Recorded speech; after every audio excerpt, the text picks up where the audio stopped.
from Super Bowl 35. It is electric inside the stadium this evening. So the champions of the AFC, the Baltimore Ravens, against the NFC champion New York Giants, Super Bowl 35. And here we go from Tampa. And from the 5-yard line, Ron Dixon, who is grabbed from behind and taken down by O.J. Brigance at the 21-yard line, a return of 16 yards on the play. Brigance used to play for Miami, and we'll get our first look at Carrie Cowens coming off a 5-touchdown performance 2 weeks ago. And Kerry Collins has the abilities that give the Baltimore defense problems. They face Mark Brunell, they face Vinny Testaverde, quarterbacks with strong arms, good releases, able to fit that ball into tight spots. Kerry could give them problems tonight. They'll line up at the 21-yard line, first down and 10, with Greg Camilla leading Tiki Barber. They've got Ron Dixon in motion. The ball is loose on the exchange. Flags are all over the field. Although Sharper has picked it up, they've blown the play dead. And Sam Adams may have jumped on that line.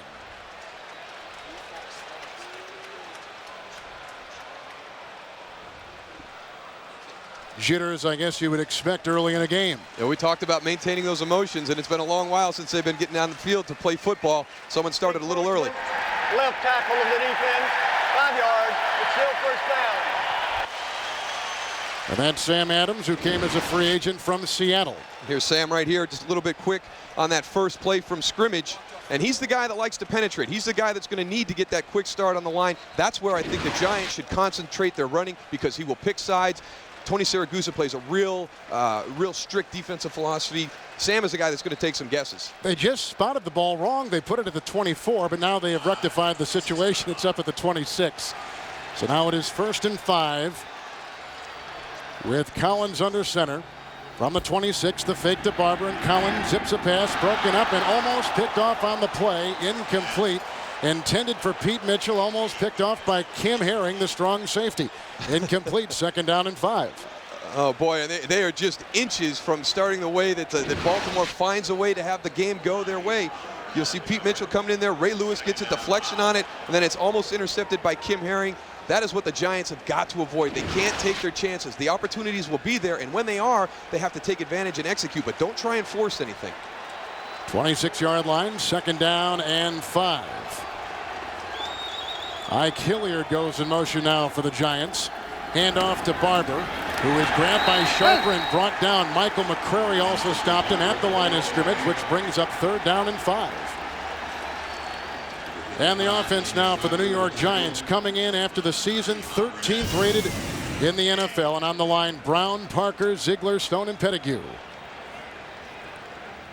And we've got Tiki Barber in the backfield with Dane and Camilla. Hilliard, Toomer are the wide receivers, and Howard Cross is the tight end. It's 3rd down and 5. A 3rd receiver has entered the game. That's Joe Juravicius. Collins will operate from the shotgun.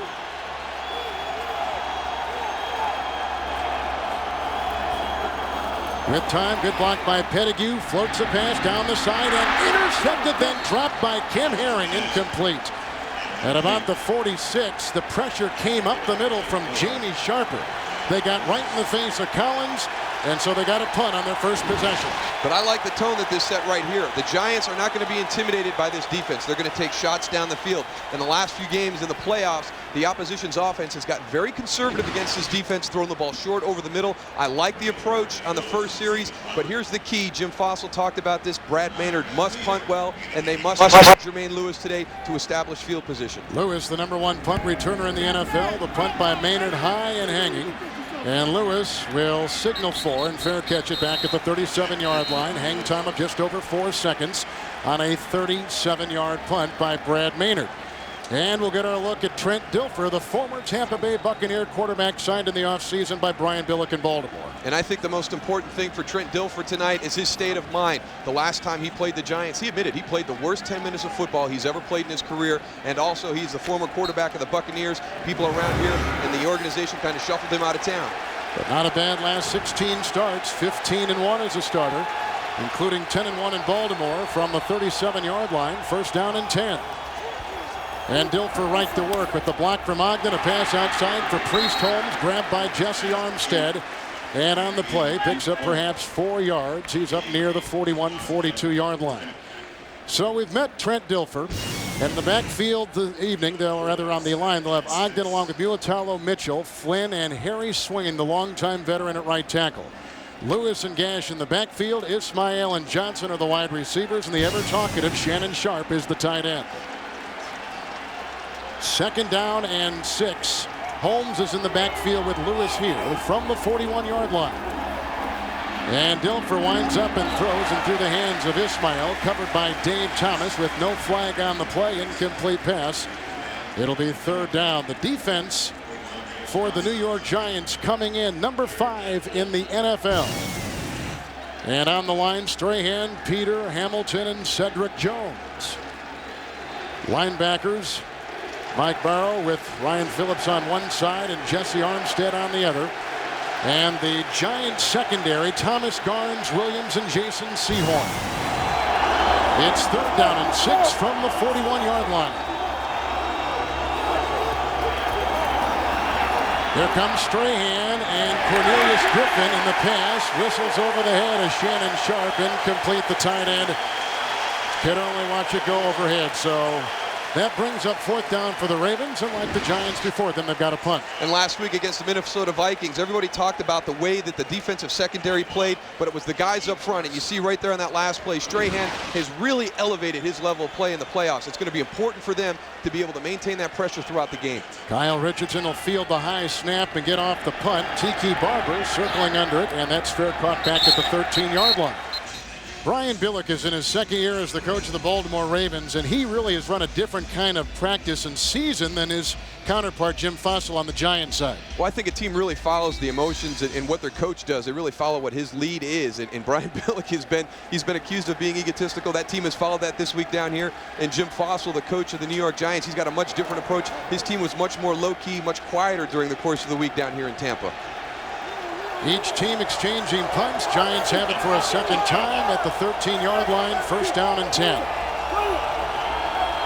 And Collins has his tight end in motion, and the pump fakes and is hit and brought down by Rob Burnett.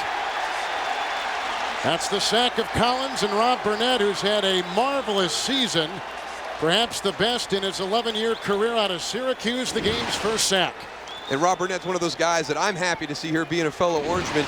He's going to be coming from the left side of the screen right there as he comes upfield. You can't throw yourself at somebody's feet like that. These guys are too athletic. You've got to make sure you make contact and drive through his legs. Michael McCrary and Rob Burnett on the outside, very athletic defensive ends. Push it back inside the 8. We're at 2nd down and 15. And the pitch to Barber with the lead block by Pettigrew. Sharper jumps over him, and the tackle made by James Trapp on the corner.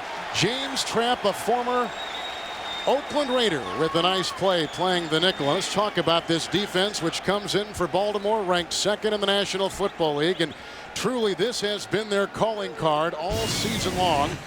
And on the line, Burnett, Adams, Tony Siragusa, and Michael McCrary. Linebackers, perhaps the strength of this group, with Lewis in the middle, flanked by Boulware and Sharper. And in the defensive secondary, just saw a good play by Trapp, who plays the nickel, but they got Starks, Herring, Woodson, and McAllister. 6 defensive backs, 3rd down and 14, inside the 9. The shotgun snap, and here goes Collins, who has to get up to the 23 and slides into the 15 for a gain of 5. And shy of the 1st down, Corey Harris made sure that he was down in his 2nd possession with the 2nd punt coming up for the Giants. And this Ravens defense, everybody talks about their physical style of play, but they have tremendous team speed on defense. It looked like Kerry Collins had some room, possibly the ability to get a 1st down, and they just pursued the ball. It's amazing to watch them run in the open field. They shut that play down very quickly. So 2 consecutive 3-and-outs by the Giants. Brad Maynard is set to punt for a 2nd time. The snap will come from Jason Whittle. Lyle West is the personal protector, and the boot is away, low and wobbly. And Jermaine Lewis watches it ricochet out of bounds near midfield. A poor punt with terrible hang time at 3.5 seconds. Not much going on in the first couple minutes of Super Bowl 35. But as the game starts to unfold, it's unfolding in the Ravens' favor. We've already seen field position become a big issue. They've got 1st and 10. You see right here, the Ravens, through the course of the postseason, their drive started their own 40 while the opposition starts at the 26. That is a huge difference. You're just a couple first downs away from putting yourself into field goal position. And the way the game has unfolded these first 2 series, the Baltimore Ravens right where they want to be with a short field. And there's Marvin Lewis, who right now is probably the hottest coaching candidate out there. They've got to wait till after the Super Bowl before they can approach him, and his number 2 defense has already been heard from, knocking out the Giants on their first 2 possessions. So Baltimore gets it after the short punt near the 48-yard line. Call it the 49, and it's 1st down and 10 yards to go for Trent Dilfer. The snap for Mitchell, and the handoff goes to Jamal Lewis, who's wrapped up. Armstrong, Armstead, and Strahan all coming through to get Jamal Lewis. Michael Strahan's had a sensational season with over 9 sacks and has played great all year. 2nd down coming up. And a lot of the attention this week has gone to the Ravens defense, but the Giants defense has played extremely well throughout the season in the postseason. And as you pointed out, Michael Strahan has really elevated his play so far in those first 2 playoff games. 3 playoff sacks. 2nd down 10 near the 49-yard line. Gash is in the backfield with Lewis, and there's the pass outside to Jamal Lewis. It's low and basically uncatchable. Incomplete pass, sliding at the 45. And incomplete. It'll bring up 3rd down and long. And you mentioned the 3 sacks that Michael Strahan had, and he's had that against great opponents. John Runyon from the Philadelphia Eagles last week, Corey Stringer. And you see right here, look at the comparison from 2000 in the previous 3 seasons. Pretty much the same amount of numbers, but Michael Strahan doesn't get an invitation to the Pro Bowl this year.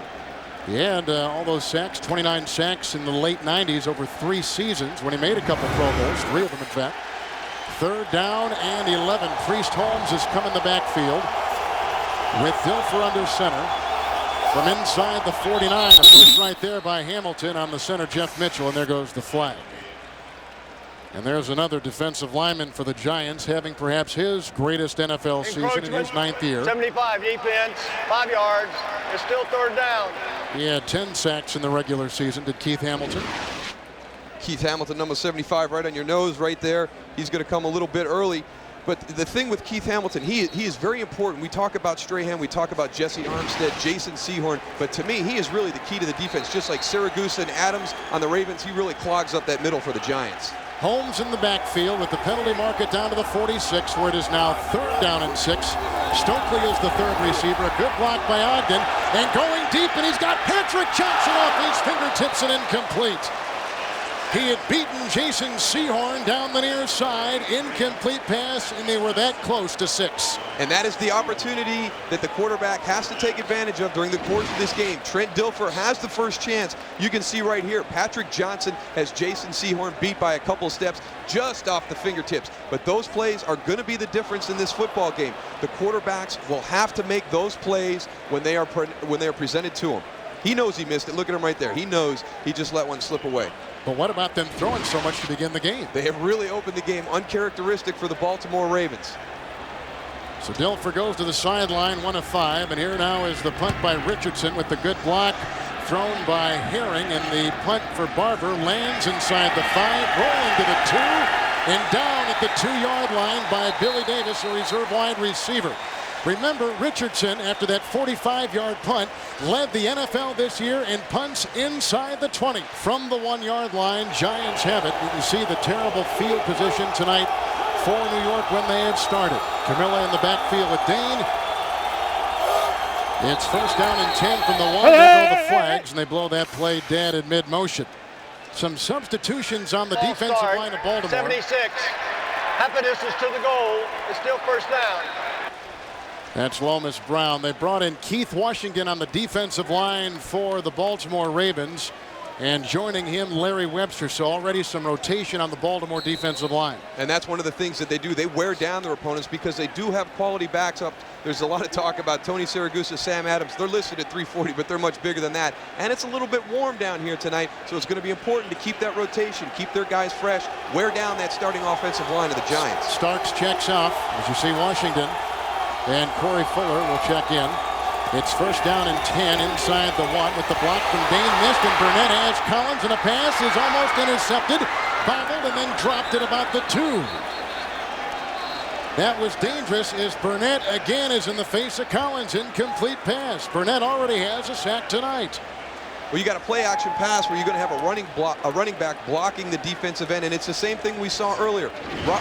Rob Burnett is a very athletic defensive lineman. You cannot throw at his feet, and Ron Dayne just whiffs on him, and he allows him to go by. And the bad thing about it is they're throwing the ball into the middle of the field again. I do not like that philosophy against this defense. Throw it between the hash and the numbers. The strength of this defense is down the middle.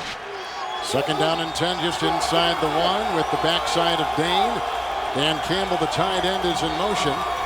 And here comes Collins out of the pocket, chased by Burnett. Got a block and throws a pass, which is hauled in by Ike Hilliard. And what so far has been the game's first down, a 13-yard gain up near the 14-yard line. And with it, some valuable breathing space for the Giants. And the best thing they did here was move the pocket. Kerry Collins moved the pocket to the right. He was able to find Ike Hilliard to the outside. A great play call in this situation. As you pointed out, the fact that they were in desperate need to create some positive field position. You can see Kerry Collins. He's excited about that. That gives them something to build on. Joe Montgomery has taken the place of Dane in the backfield with Camilla. It is a first down for the Giants at the 14-yard line. And the handoff to Montgomery, wrapped up and brought down immediately by Rod Woodson after a gain of 4. Woodson sometime in the not-too-distant future will be going to the Hall of Fame in Kent. But let's talk about Joe Montgomery, a guy who was drafted high a couple seasons ago out of Ohio State after having a series of injuries in college. He was the workhorse last week, 16 carries for 43 yards as the Giants really dominated that first half of play. Used him as their workhorse as opposed to Ron Dayne. Ron Dayne didn't expect to get a lot of snaps today. Second down and 6 up at the 18-yard line. Tiki Barber back in the game. Camilla on the move, and the handoff to Barber. A good block by Lomas Brown, then wrapped up by Ray Lewis and Keith Washington for virtually no gain on the play. And the defense is there again. You're going to have a long day if you're going to try to run the ball every down against this Ravens defense. You got to stay balanced. You got to throw. Barber in the backfield, third down and 5, shy of the 19. Scoreless first quarter from Super Bowl 35. Ike Hilliard is in motion. And Collins in the shotgun on the snap from Ziegler, and the pass broken up by Ray Lewis with no flag on the field. What a great defensive coverage by Ray Lewis on a pass intended across the middle for wide receiver Joe Juravicius. And for a third time, the Giants have got a punt. And you look to create mismatches during your game plan. And what a mismatch they have right here. Joe Juravicius coming out of the slot, picked up by Ray Lewis in man-to-man coverage. That's wide receiver versus linebacker. This is why a lot of people feel that Ray Lewis could be one of the best middle linebackers to ever play the game, because he has such great skills and ability along with that aggression. A lot of guys can only do one. He can do both, cover and tackle. And the let him go! Third punt by Maynard. Lewis going back to the 35-yard line, jousting with Lyle West, running to the side, breaks a tackle of Dave Thomas, gets a block on the play from Mitchell. A flag is down at about the 32 as the run is good for 43 yards on a 46-yard punt. He is the most deadly punt returner in the National Football League. And it is a penalty against the Baltimore Ravens. Holding 45 of the receiving team during the run back. 10 yards, first down. That's Corey Harris, number 45. And this is one of those penalties that's really unnecessary because he was way downfield. Jermaine Lewis had done all the hard work. He fields the punt. He breaks that first wave of coverage. They've got a little sideline picket set up for him. Right now, he's got a clear lane. You can see right there in your picture. There's the hold, Corey Harris on Omar Stoutmire. Really unnecessary. Just continue to move your feet. You don't need to hold. We'll get a better picture of it right here at the top of your screen. See, he's looking around to find out where Jermaine Lewis is. If he just does his job and finishes that block, he doesn't have to hold. But the return is down to the 41-yard line, and again, good beginning field position for Baltimore. Unbelievable. Now they're starting in Giant territory. They've got to do something to gain some advantage in field position. Dilfer has been throwing like a madman halfway through this first quarter. Here's a handoff on 1st and 10. Jamal Lewis with the block by Gash and a tackle by Peter and Barrow. It's a gain of 3. And mark him down to about the 39-yard line, and there's the field position in the playoffs so far. but you can see that they've really struggled. They've had the opportunity with 12 possessions in the opponent's territory, but only 1 TD, 3 field goals. So this defense will create field position, but the offense hasn't been taking advantage of that, and that's one of the things they're going to have to do today, because this Giants defense is very good also. 2nd down and 7. Baltimore at the Giants' 39-yard line. Lewis in the backfield with 3 receivers deployed. And Dilfer, good block by Mulatalo. Dilfer going deep, and he's got Stokely, and he's in for a touchdown. And they beat Jason Sehorn.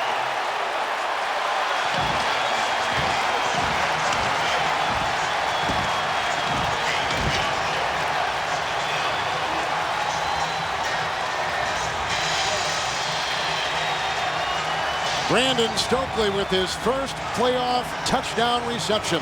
And we talk about matchups. This is another matchup that really favored the Giants. Jason Sehorn, their #1 corner, going up against Brandon Stokely. He started last week, but he's really their 3rd wide receiver. He gets beat again. This is the 2nd time that Jason has let somebody get steps on him, and a great throw by Trent Dilfer. And Stover's extra point is up and in. That was a 38-yard touchdown pass for Stokely, who only caught 11 regular season passes.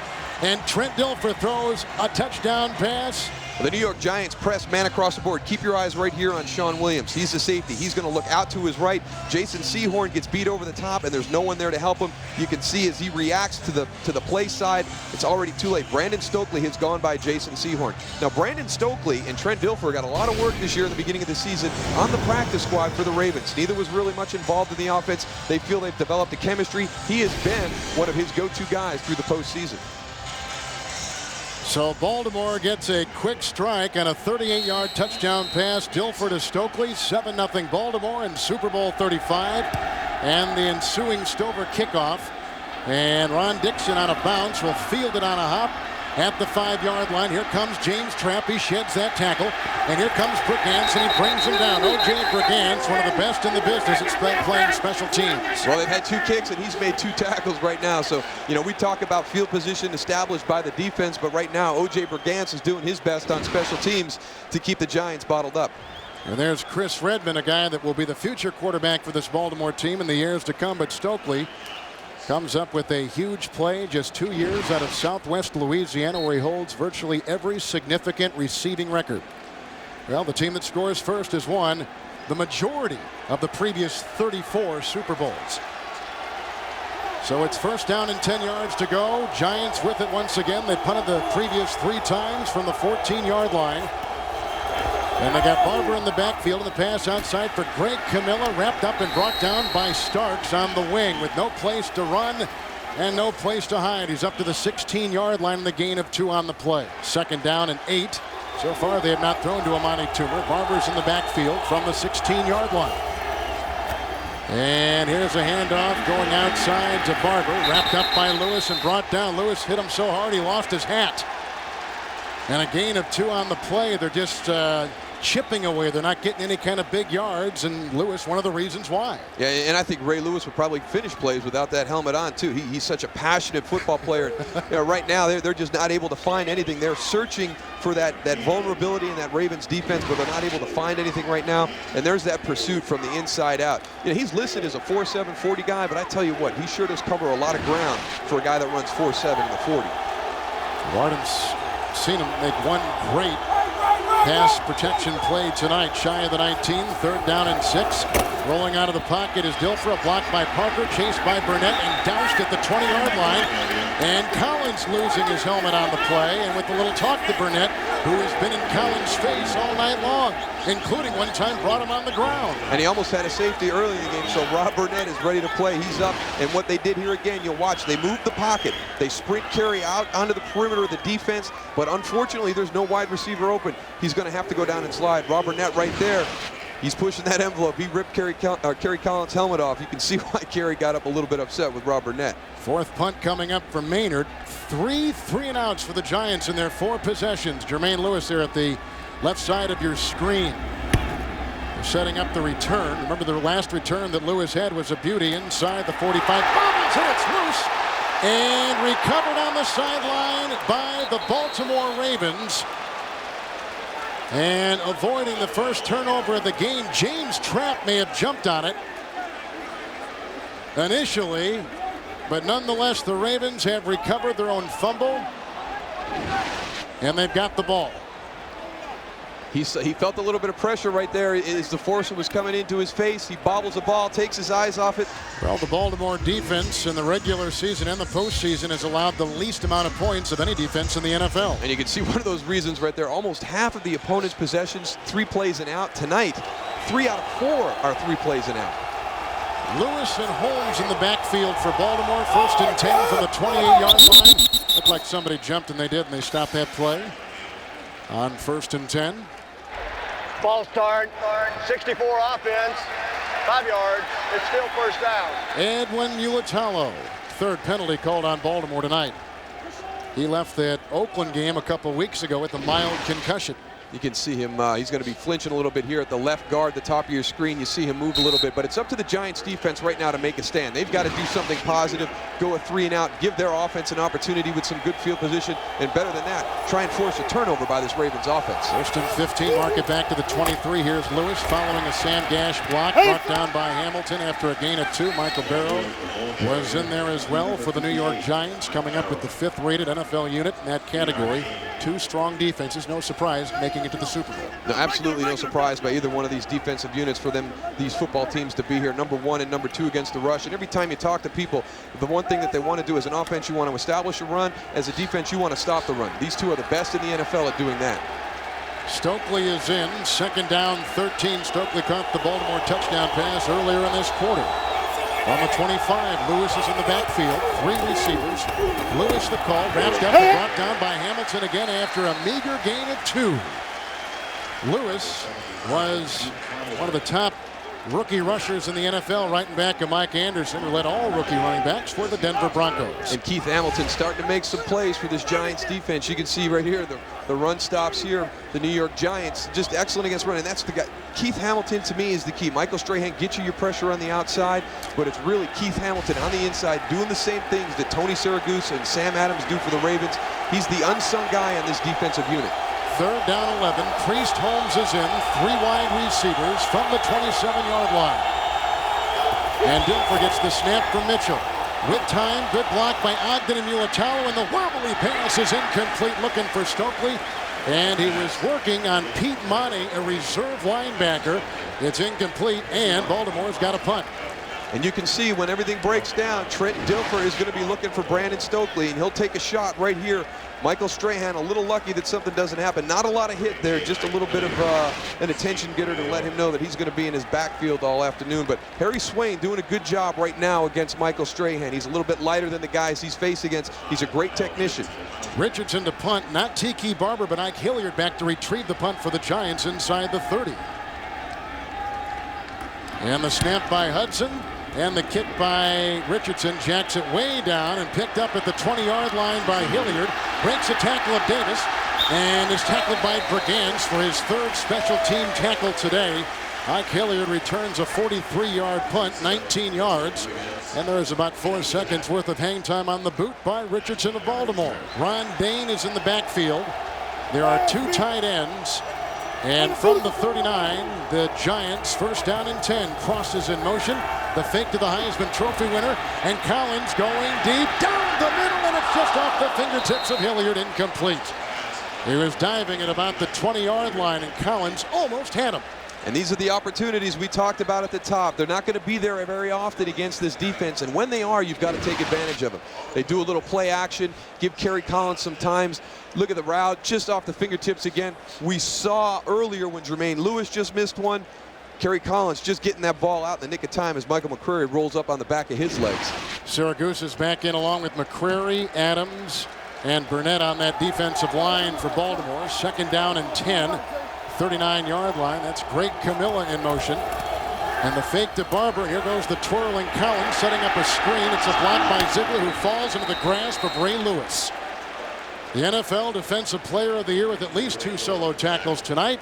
And a gain on the play of about 2 yards. And again, here's another play by the Giants. It looks like it's got some promise as the play starts. They do the double screen, slip Tiki Barber out into the flat. Watch Ray Lewis. He's got 2 offensive linemen there.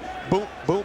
Ron Stone goes out of the way, Dusty Ziegler goes to the ground, and Ray Lewis makes the tackle. This is 2-on-1. One of these guys has got to take Ray Lewis and get him out of the way so Tiki Barber can make some moves. Where is Amani Toomer? They haven't thrown to him tonight. 3rd down and 8 with the Giants at their 41.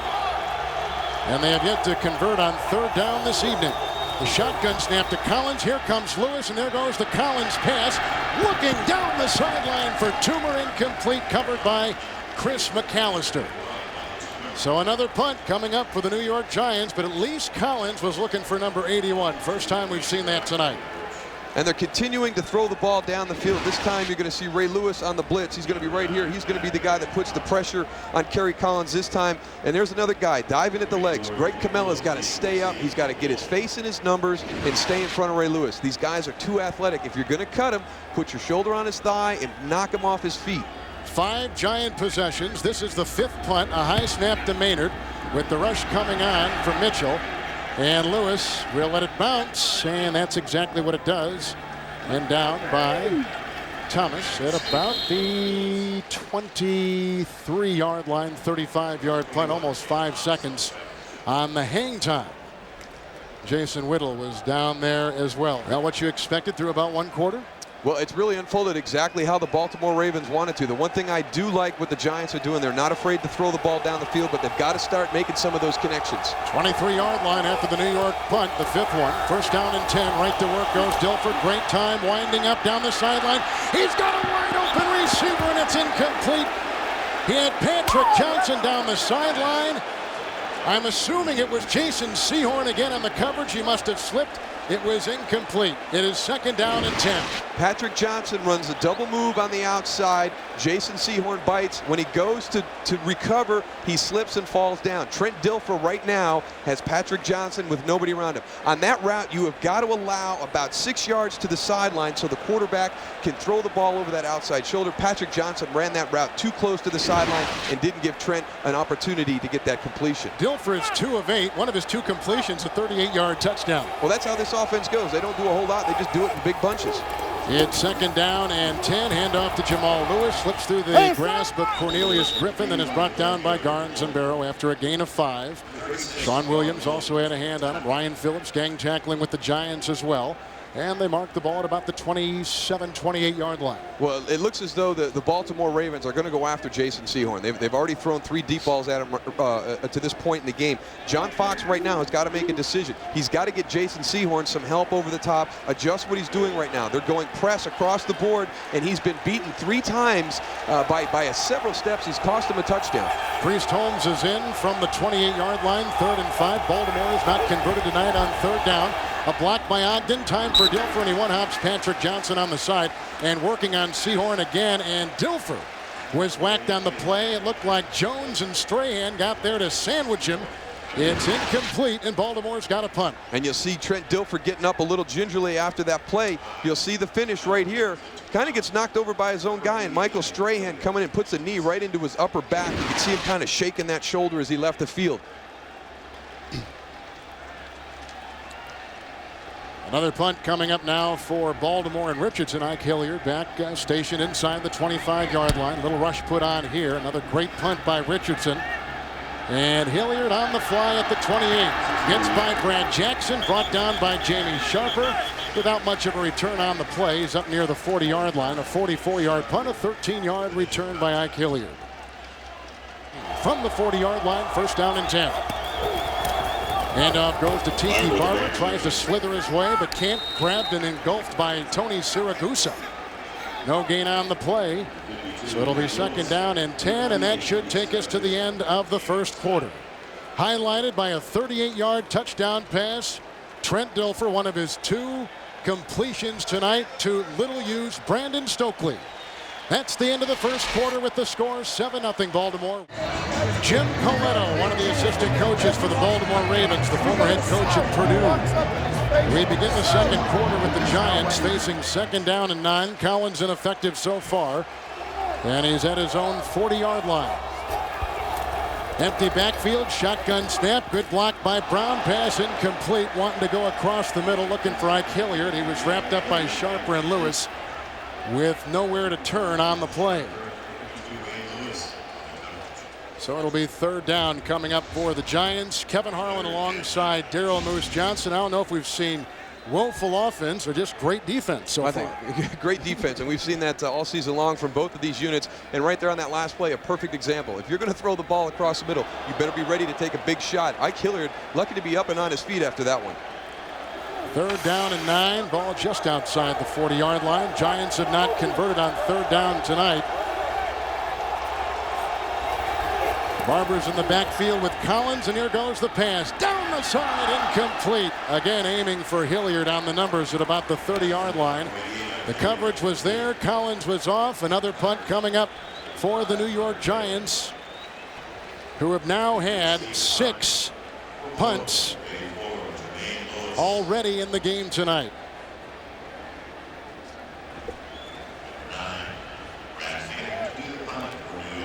Brad Maynard will punt, and deep back, again the most deadly punt returner in the NFL inside the 20-yard line for Baltimore, Jermaine Lewis. Sideways snap and fielded cleanly by Maynard, and fair caught back at the 14-yard line with about a 4 seconds worth of hang time and a 45-yard punt. A touchdown pass by the Ravens, 7-0 Baltimore's 15-yard line after the giant punt. First down and 10 yards to go. And the handoff goes to Lewis, grabbed by Sean Williams and Ryan Phillips, and held to a gain of a yard on the play out to the 16-yard line. And tonight, Lewis, one of the top rushers in the AFC, 6 carries and 13 yards. Second down coming up. But his production has really come down since the postseason has started. During the course of the regular season, he was averaging 4.4 yards a carry. Through the playoffs, he's only averaging 3.1. That's why you might see a little bit of Priest Holmes tonight. Brian Billick really feels that Jamal's kind of hit that rookie wall that a lot of coaches talk about, the number of games he's played this season. Where's Shannon Sharpen? Second down and 9 from the 16. They have yet to throw to him, and here comes Dilfer in a pass outside, caught by the other tight end, legendary Ben Coates. Grabbed by Sehorn, brought down by Phillips, and Coates makes his 3-yard gain, move the ball up to the 18-yard line. Coates caught a pass a couple weeks ago in Oakland in the AFC Championship game against the Raiders for a first down. And this is what we expect from the Baltimore Ravens in their passing game. Some short passes out in the flat, unlike they started the football game, because he has guys like Ben Coates, Shannon Sharp. He's got those short possession-type receivers on the outside, but also 2 of the best pass-catching tight ends in NFL history. Priest Holmes is in outside the 18, third down and 7. 4 receivers out there for Dilfer. With time, winds up, throws the pass, and it's caught by Qadry Ismail, who Patrick Johnson, a gain of 8 on the play on 3rd and 7. And it is good for a Baltimore first down, a rare first down in this game. Tackle made by Michael Barrow. And the Giants are electing to put pressure on the quarterback with their front 4. They're not blitzing a route right now. And in a situation like that, the zone defense should provide an opportunity for a guy to break up and make this tackle. Patrick Johnson steps into the middle, breaks back outside, gets that separation from Michael Barrow as he has to trail him from the inside out. Gets enough for the first down. First down and 10. Lewis and Gash in the eye from the 26-yard line. Handoff to Lewis. Grabbed by Barrow and brought down after a gain of 3 following a Jonathan Ogden block, and he's up to the 29-yard line. Second down. And this is the style that Baltimore has used throughout the season. They opened the game being a little bit more aggressive in their offensive package, but now they've got that 7-point lead. They're going to get back into what they like to do. And you talk to Brian Billick, what he likes to do, his method, score early, create and maintain the field position, force the opposition into a turnover, then try and get that two-score advantage. This game's starting to unfold just the way Brian Billick likes. Second down, 7, shy of the 29 for Baltimore. Rolling out of the pocket as Dilfer gets a good block from Gash. He's being chased on the play by Armstead and wrapped out of bounds, but the pass was thrown to avoid the hit, and Dilfer is down across the way.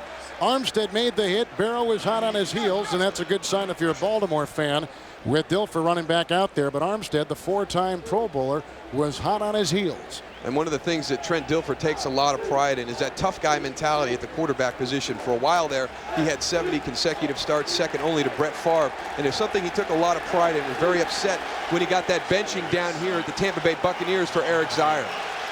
Holmes in the backfield for Baltimore. It's third down and 7 with the Ravens shy of their 29.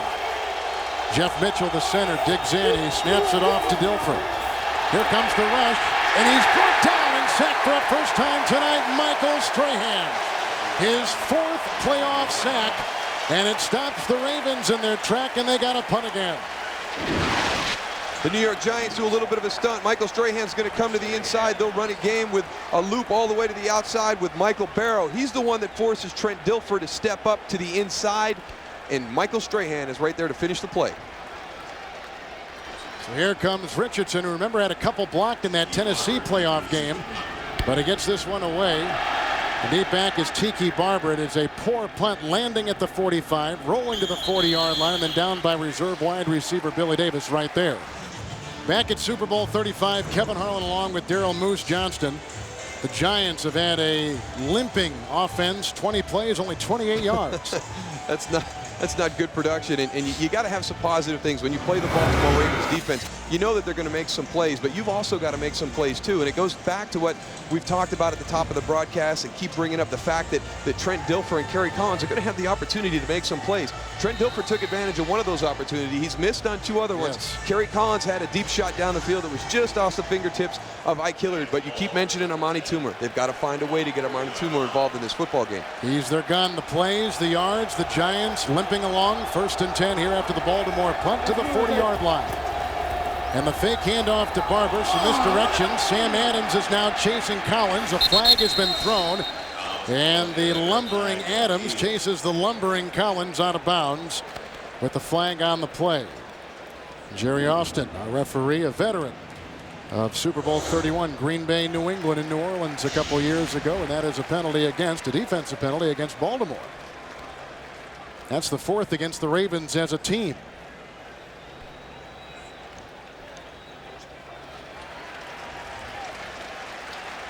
It was holding on Cornell Brown, who just walked by Coach Brian Billick. You can see at the bottom of your screen right there, Cornell Brown on Ike Hilliard, giving him a little bit of a tug. They were running a little misdirection, trying to sneak Ike out into the flat, and Cornell got he got beat by a step, but he reached back and helped. That's about the only thing that they are doing wrong right now, is committing a couple penalties. Empty backfield. Now they put Barber back there along with Camilla. 1st down, 10 yards to go from the 45-yard line.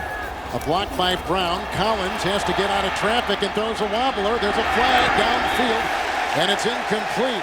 But the coverage was applied by Starks. He also had Kim Herring in the secondary. They were going deep for, I believe, Ike Hilliard in the call on the field. 2nd consecutive defensive penalty against the Ravens. And right now they're giving the New York Giants an opportunity to advance the ball without having to do anything productive on the offensive side. And as you pointed out, I think this is all coming back to the fact that what we're doing, we're trying to get the ball down the field. We're not afraid to throw it, and they're forcing the Ravens into some bad plays defensively with some penalties. And the Ravens really have no reason to gamble defensively because they're so good as it is. They really don't. I mean, they've got the position that they want. They've got the early lead. They're playing unbelievably defensive football right now. They don't need to have these little illegal contacts or defensive holdings that would have stopped the play that might have gained 2 yards. Another Giant 1st down, midfield. Barber in the backfield. 1st down and 10 yards to go for Collins and the Giants. Hilliard's in motion. The pitch out goes to Barber. The end around to Hilliard, who gives it back to Collins on the flea flicker and a pass, looking for Ron Dixon downfield.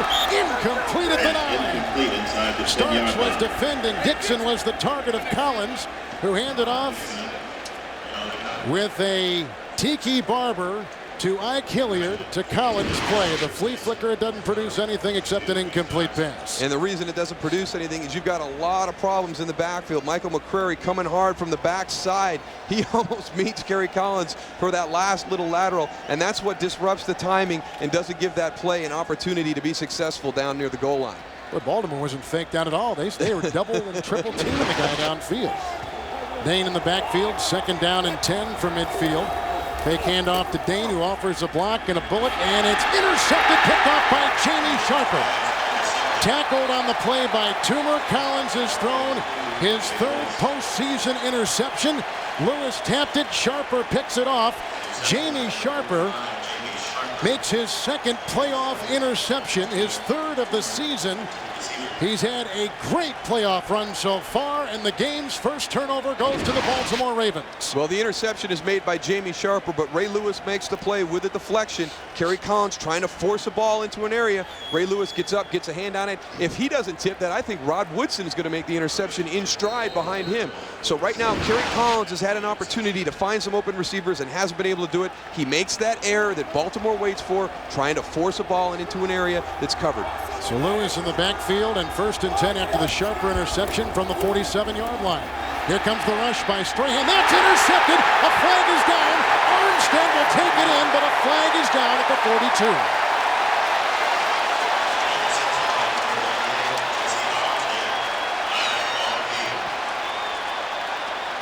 Armstead with the pick, but the flag is resting at the 42-yard line. Well, they're trying to set up a screen. This time it's Michael Strahan that gets in.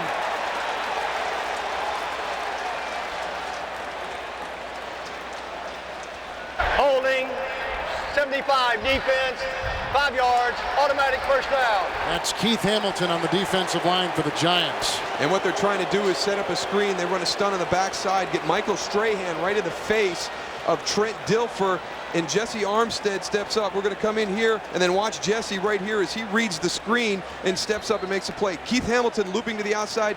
He grabs Jamal Lewis. That is a horrible call right there. That was not holding. He bumped him. Oh, it is a terrible call. The Giants just got robbed from a touchdown. So now it is 1st down and 10 at the Giant 48 with Lewis dancing by defenders, getting a nice block downfield from Patrick Johnson, and he's close to a 1st down as Sean Williams and Sam Garnes, along with Mike Barrow, are there with the tackle. And finally, Lewis got some blocking, and his wide receiver is the one who offered it, Patrick Johnson. And he's a downhill runner. He gets bounced outside and keeps that ball going downhill. He's a big physical back when he gets into the secondary. And as you pointed out, some good blocking downfield by the receivers. But going back to that last play, wow, what a momentum swing that is. The Giants tying the football game up with a score by their defense. I really didn't agree with that call. Gain of 11 on the play. It's a 1st down with Baltimore at the Giants 37-yard line. The aforementioned Johnson on the run. Hand off to Lewis. They belted down with no gain on the play. They had Strahan and Armstead right there, and Keith Hamilton making the stop. It'll be 2nd down and about 9.5 to 10. Well, let's go back and take another look. They're going to call Keith Hamilton for holding. I think they're trying to call it on Jamal Lewis, number 31, as he comes out to get into the screen. He runs a little twist right there. He sees it. I mean, if that is defensive holding, then, boy, we couldn't play a football game out here because we'd have to throw that flag every time. 2nd down and 10. Gash in the backfield. Baltimore at the Giants 37-yard line. And Dilfer with a block from Flynn up front, grabbed and brought down by Cornelius Griffith, who is a rookie from Alabama, their 2nd-round pick, and they think the steal of the draft.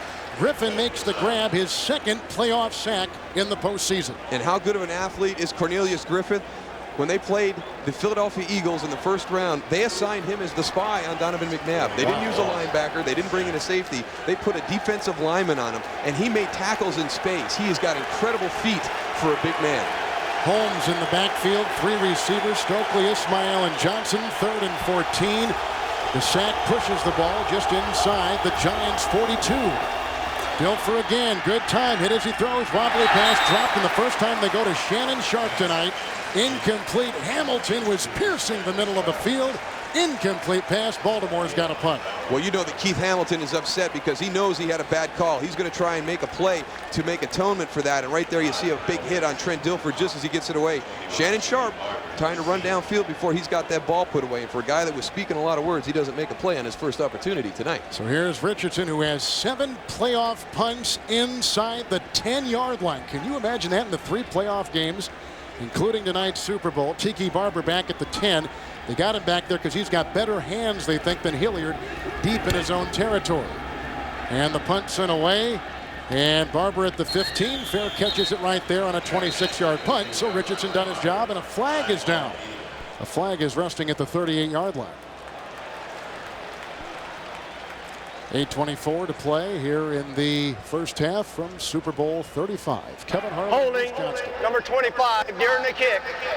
Half a distance to the goal, first down. from the 8-yard line. The Giants beginning at first down and 10 yards to go. Not a lot for either team on first down tonight. The rush on Collins. The pass outside is hauled in by Amani Toomer, who makes his first catch tonight. Covered by Starks, and the ball is spotted at about the 13-yard line and a gain of 5 on first down. And finally, some positive yards on first down for the New York Giants. They have really struggled in their first down production, forcing them into a lot of second and longs, which really convert into a lot of third and longs against this Baltimore Raven defense. So only 5 yards, but much better than they have done up until this point. With HD TV, you could see Sean Payton's call list there, the offensive coordinator for the Giants. Second down and 5 from the 13-yard line. Camilla in motion at the top of your screen, the fullback. Barber in the backfield. Good block by Brown. Pass across the middle. Caught by Amani Toomer. He beats Starks. It's a gain of 21 yards and mark him down near the 31, 32-yard line.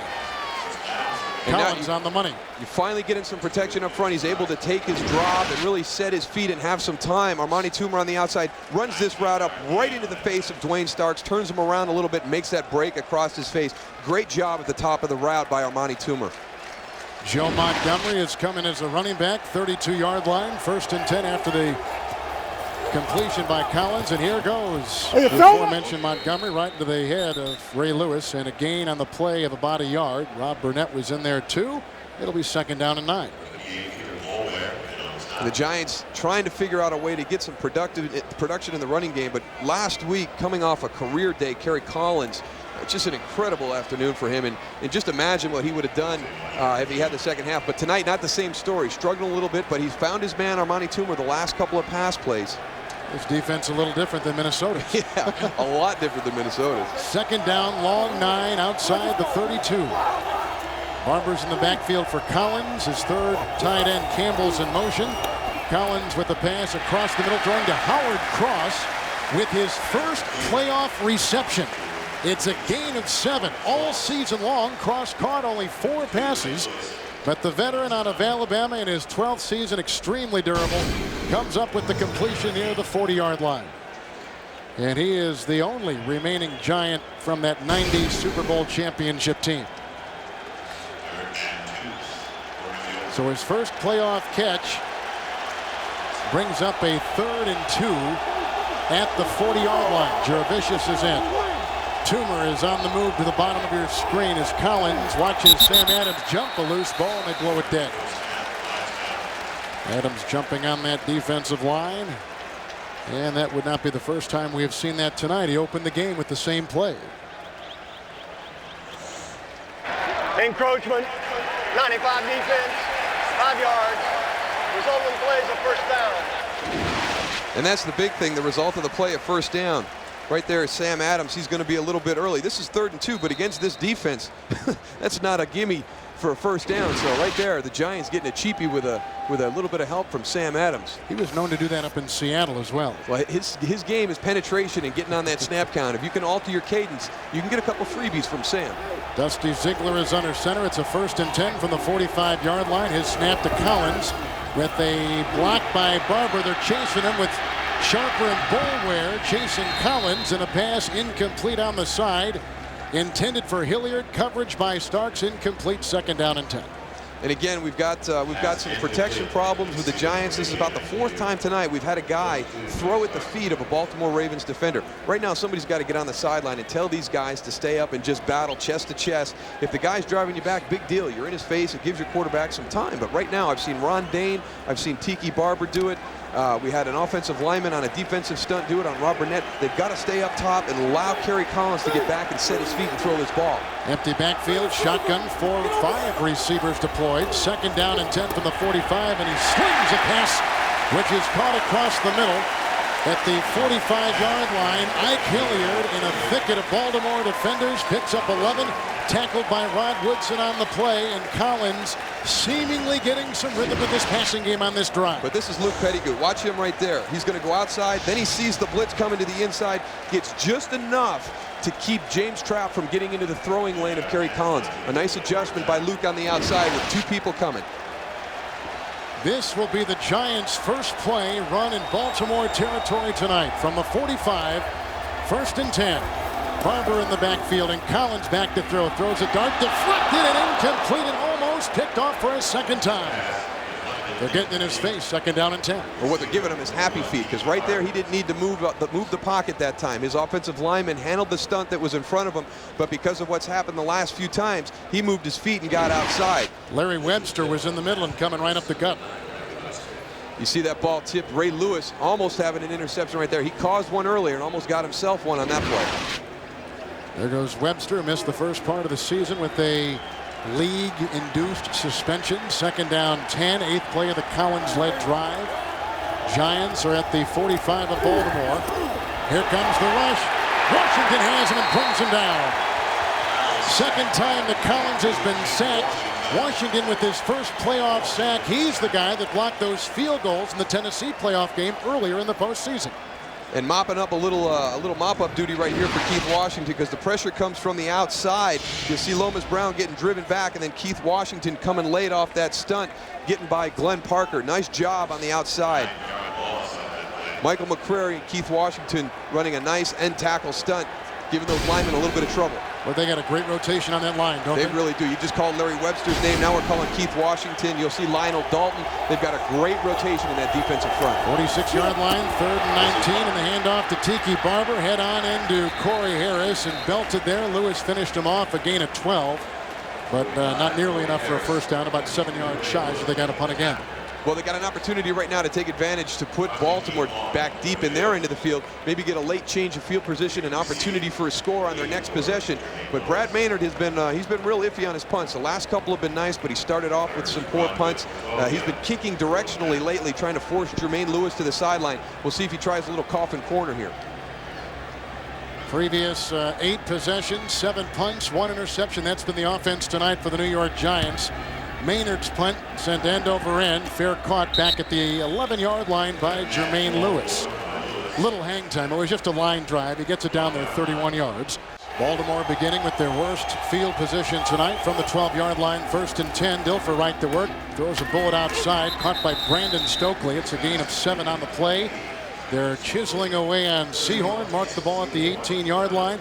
Stokely's the one who caught the touchdown pass on Sehorn earlier tonight. And he's had guys run by him on 2 other occasions. Last week he said he went back and he watched every film on Randy Moss. He saw every route, studied his tendencies. Right now it doesn't look like he had that preparation this week with all the distractions down here. Didn't have the time. But, you know, right now they've got to do something to get him some help, because in the man-to-man situations, they're starting to exploit Jason Sehorn. Shannon Sharp has been shut out. 2nd down, long 3. Handoff goes to Jamal Lewis, who is wrapped up by Phillips as he crosses the 20-yard line, gaining a yard. That'll bring up 3rd down and 2. And this is going to be a huge play for this New York Giant defense, because if they can hold Baltimore here, force them to punt, they're going to get an opportunity with some good field position with right now a little over 3 minutes and 10 seconds left in the football game. They've got to rise up and make a big stop here. John Fox, defensive coordinator right there. He's the guy that was in charge of these game plans that shut down Donovan McNabb the first playoff game and that high-powered Minnesota Vikings offense last week. 3rd down 2 from the 20. And Dilfer going deep down the side, and he's got the receiver. It's Qadry Ismail, who is tripped up on the play by Dave Thomas, the ex-Dallas Cowboy. It's Ismail's first reception tonight, and it couldn't have come at a better time. On 3rd and 2, he picks up 44 and a Baltimore first down. And the Baltimore Ravens offense right now coming out and breaking tendencies. 3rd and 2, and they are throwing the ball down the field. They get Qadry isolated on Dave Thomas. That's another mismatch. Last week when they went against Randy Moss and Chris Carter, they had a lot of safety help over the top. They got great pressure with their front. Right now, their corners are out on islands, and they're being exploited by the Ravens receivers. And to the Giant 36, 1st and 10 for Baltimore, approaching the 2-minute warning. And the handoff goes to Lewis, trying to dance outside, hit by Thomas, grabbed by Armstead and by Burrow, and brought down after a gain on the play of about 2.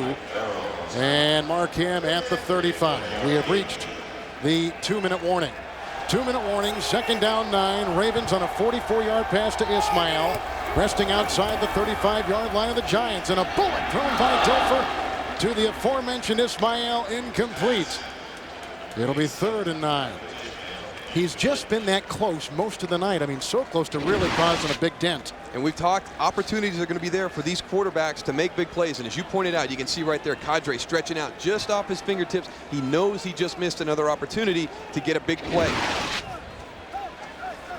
A score before halftime would be a huge psychological factor for the Ravens. Touchdown or field goal, you do not want to be 2 scores down to the Baltimore Ravens with 1 half to play. 3rd down and 9. The night 3rd down performance by Baltimore moments ago from the 35. Dilfer throwing outside. That is caught at the shoe tips. Jermaine Lewis, who runs to the side, belted by Thomas. And that may have gotten them into field goal range. And it does, because here comes Matt Stover, as you see a fight. And they're going for the ball on the side when it's completely out of play, but they're taking guys off each other. I can see Armstead getting involved in Christian Peter, and there's John Fox pulling off Patrick Johnson with Brandon Short from the special teams. That was Jessie Armstead and Priest Holmes really taking that play to the finish. They walked each other from about the numbers all the way into the sideline and then took him over on his back. So you'll see right here as the play ends, watch coming from the inside out. You see the grab by Jermaine Lewis as he gets up the sideline. Watch the play continue. Yeah, you're not going to get a chance to see it right there. We'll see if we can get another angle and take a look at this. They're just going to come by in a blur. They're locked up, and they just keep coming all the way from about 15 yards on the field all the way to the sideline as this play winds up. And they get a little bit of a melee started there over on the sideline. So here comes Matt Stover, a 47-yard try. Holding is Richardson, a high snap from Hudson, and the kick is up from 47 yards away, and it is good. And a psychological score for the Baltimore Ravens, and this set up on a 44-yard pass, the longest of the night, to Qadry Ismail. Well, moments ago, before the field goal was taken, a fight broke away from the play off to the side. And emotions are always high in a football game, but when you have what's at stake this evening, they're going to run a little bit higher than normal. And Jessie Armstead, he's that fierce competitor for the Giants, and obviously he's involved in that one. And Matt Stover just kicked the field goal. Boots it past Ron Dixon. The rookie has to field it inside the 15-yard line, and he's hemmed in, cornered, and brought down by Brad Jackson, but a face mask by Jackson is going to be against the Baltimore Ravens. It is another one against Baltimore. They've had the majority of penalties tonight. Personal foul, face mask, 50 of the kicking team, 15 yards, first down. That is a big penalty. As Jackson picks it up, he's been inactive most of the season. Oof. And when you're backing up Ray Lewis, you're not getting a whole lot of time to play during the regular course of a football game. But right there, Ron Dixon, a poor job of getting in position to catch that football. You never know what's going to happen when those footballs hit the ground on a punt or a kickoff, and he didn't get up there in time. It takes that crazy hop and just takes off towards the goal line. Very fortunate he was able to get back and even get a hold of that football. It's Matt Stover who led the NFL in regular season scoring with a 47-yard boot moments ago from the 28, 1st and 10. Giants have all their timeouts, and Collins right on the money to Ron Dixon, grabbed by Starks and by Woodson on a gain of 17 on the play. They're running with a clock at 1:20, 3 timeouts. They're up to the 44-yard line. Important for the Giants to get some kind of points here. Obviously a touchdown, great, but even a field goal to take away that 2-score deficit. Handoff to Barber, got a good block on the play by Ryan Stone. Breaks the tackle of Harris, down the sideline, grabbed by Woodson and brought out of bounds. No yellow on the field. It's down to the 29-yard line. A 27-yard gallop by Tiki Barber, the biggest play of the night by the New York Giants. You'll see Tiki shuffle over and take the draw, but the key is right there. You see Ray Lewis. They finally got a guy on Ray Lewis and took away the pursuit angles. That's the key to running the football against this defense. They haven't done it all night. They should take a look at what they're doing right now in a hurry-up situation. They are moving the football. They have 3 timeouts from the 29 of Baltimore. 1st and 10, the shotgun snap, the block by Brown, the pump fake by Collins to the end zone, intercepted, picked up by Chris McAllister.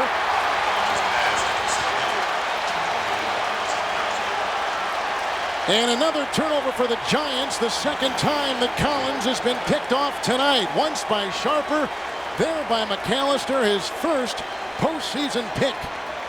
And Baltimore escapes the bullet. And the long face of Collins tells the entire Giant story there. You cannot force footballs into coverage. He's coming out of the slot right there. He goes down the field. It's a double move. Kerry Collins throws the ball into double coverage. It's a double move. He's your primary receiver because you've designed the play for him, but that doesn't mean you have to throw the football to him. Kerry Collins recognizes that, but it's too late. He's already made the poor decision that takes away a great opportunity for the Giants. They were really moving the ball effectively into field goal range. Wiping out what was a great run by Tiki Barber. Baltimore has 3 timeouts, as do the Giants from the 5. Dilfer first and 10. The handoff goes to Lewis. Gets outside of Williams. Being chased by Carnes. Belted by Sehorn. And driven out of bounds. A flag thrown across the way at the 3. The gain right now near the 25 and good for 19 yards as it stands. Offside. 99 defense. Penalty is declined. First down. Christian Peter, the defensive lineman for the New York Giants, and a frustrated Jim Fussell on the sideline for the Giants. Well, the team leading at halftime has won the last 6 straight Super Bowls, and right now Baltimore is approaching halftime leading 10-0. 24-yard line, first down and 10 yards to go for Baltimore. Some breathing space after the nice run by Lewis, who will get the call again, wrapped up by Hamilton after a gain of 2 on first down. Call it second down at about 8. Now looks like both teams content to just let the clock run down, even though they're going to leave a combined 6 timeouts on the board. Well, there has been just so many offensive explosions tonight that kind of surprising that they don't want to take another gamble at this one. Why not Would Troy do it? Well, I wouldn't expect Troy's production to be at this point in the Super Bowl right now, so I know that he'd be in his groove right now, and he'd be trying to get a few more before halftime. Once a Cowboy, always a Cowboy. Second down, 8, and Dilfer's going to let the clock run down, and that'll take us to halftime. Dilfer threw a 38-yard touchdown pass. Dilfer's defense got 2 interceptions, but the most crucial moments ago, the interception by Chris McAllister inside the 5-yard line. Super Bowl 35 from sold-out Raymond James Stadium here in Tampa. It's 10-0 with the Baltimore Ravens on top over the New York Giants. Kevin Harlan alongside Daryl Moose Johnson. One of the interesting facets now about dissecting this halftime is the time the players have spent away from the field and in the locker room doing nothing. Yeah, we're close to a half an hour since they've left the field and come back on to really start to get ready for this second half. And what that does, it throws that routine that you've been in for 17 weeks of a regular season and then the playoffs totally out of sync. You've got to go back, re-stretch, get refocused, and it's going to be interesting to see which team did a better job handling that extended halftime. Baltimore has the touchdown pass of 38 yards to Brandon Stokely. They get the 47-yard field goal as well. But there are a couple interceptions, 2 by Baltimore and 1 that was not an interception by the New York Giants. And that really is the biggest play of the game right now, because the penalty that was called on Keith Hamilton, we've been trying to sort through that. There was not a hold to begin with for the holding to be called, but then it was also a screen. And when the ball was thrown behind the line of scrimmage, he's allowed to do that. I've seen running backs get tackled in the screen. So, those are the 2 big things that have gone on in this game, and it's really put the Giants in a hole. Let's talk about the touchdown first. It happened in the first quarter as Dilfer hit little-used Brandon Stokely for 38 yards. And he's been a guy that's been emerging as a big weapon in this offense. He's become a big part, and it goes back to the chemistry that Brandon Stokely and Trent Dilfer built on the practice squad early in the year. And here's the play that we talked about with Jessie Armstead. He reads the screen, he steps up, everybody does everything. They've got a walk-in touchdown to tie the game at 7. They call a holding penalty on Keith Hamilton. I thought it was a terrible call. I'm still trying to sort it out. It really is just a bad call, and it's unfortunate for the Giants. But what they've got to do, they've got to put that behind them. They can't talk about what-ifs. They've got to talk about what they're going to do this second half. Giants coming in have won the 7 consecutive games, including their playoff matches with Philadelphia and Minnesota. They were on the road 7-1. They had a very successful road swing, and of course they had a first-round bye in the playoffs as they won the NFC Eastern Division. Brad DeLuiso set to kick off. Jermaine Lewis and Corey Harris are deep back, and our second half is underway from Tampa. Lewis on a bounce at about the 5. And getting a block from Harris, takes it up. Pete Monty is blocked. Chuck Evans with the bulldozing block. Mitchell with the bulldozing block. And a flag is down at the 30. As Jermaine Lewis was just in perpetual motion, taking it up near the 45-yard line. It is a penalty, and it is against Baltimore, which should be no surprise. They've been penalized most of the night. Holding 81 of the receiving team during the run back. 10 yards, first down. Ben Coates, the reserve tight end. That's the third special teams penalty tonight for Baltimore and through the first half of this game. Here are the numbers. And the big one that jumps right out you right there, the turnovers. And this is what the Baltimore Ravens have done through the playoffs, the last few games of the regular season. They force turnovers, they create a short field, and they just allow their offense to protect that lead and become conservative. The Giants are going to have to force turnovers of their own this second half and put their offense in position to score. 22-yard line, first down and 10. Jamal Lewis in the backfield. You see the three receivers, and the handoff goes to Lewis. Getting a block from Mulatawa, tripped up by Armstead. Flag is down on the play as he works his way near the 25-yard line. Offside, 75 defense, 5 yards, still first down. Hamilton again. Just an unfortunate situation, not the way you want to start. Here's Keith right here, just going a little bit early, getting into that neutral zone, costing him 5 yards. What you've got to do, you've got to put Baltimore in the position where they're struggling right now. You can't give them 1st and 5s. You've got to get them into 2nd and 10s. You've got to get them into 3rd and longs, because that's when they become uncomfortable as an offense. Anxious to see the adjustment Fossil has made with his offense and defense after trailing 10-0 at halftime from the 27, 1st and 5 with the penalty. And Dilfer fires a pass caught by Brandon Stokely. A great grab, hustled down by Sam Garnes at the 35-yard line. It's a gain of 8 and a Baltimore first down. And I really feel that this is going to be the matchup that the Giants are going to have to stop the second half. We talked about Shannon Sharpe, but Brandon Stokely has become the go-to guy. What a great catch. He runs a great route on the outside, breaks to the inside, a ball thrown low and away. He goes down and makes the difficult catch. Shannon Sharpe was shut out in the first half. It looks like Trent is willing to go to Brandon as his go-to guy this football game. It's been working. It really has. I wouldn't get away from it. Lewis and Holmes in the backfield from the 35-yard line. 1st and 10 for Dilfer. 10-0 Baltimore, and a handoff goes to Lewis. Grabbed by Cedric Jones and engulfed at about the 37 after a gain of 2. 2nd down and 8. And right now, with a 2-score lead, the Baltimore Ravens are going to be content to become a conservative offensive football team. They have done what Brian Billick orchestrates as their game plan. They come out, they get an early score, they create and maintain field position with their defensive play and their special teams. They force a turnover by the opposition and create that 2-score advantage and just hold on. And that's what they've done in that first half with that 10-0 lead. Lewis and Gash in the eyes. 2nd down, 8, shy of the 37-yard line. And Dilfer outside, swing pass caught by Lewis, banged into on the play by Peter and by Barrow, and a gain of about 4 on the play. Ryan Phillips coming over from his linebacker position as well, as Lewis is being used not only running the ball but throwing outside and trying to open up that offense and stretch the defense. And that's the confidence that they have in this defense by the way that their offense is open this second half. They're running the ball more than they did in the open the game. You remember the first couple series in the game, Baltimore was throwing the ball down the field. They came out and threw 4 passes in their first 2 series. Now they're more content to come out and run. Priest Holmes is in, 41-yard line, 3rd down and 4 for Trent Dilfer. Here comes Strahan, and he's grabbed Dilfer and brought him down. 3rd Giant sack.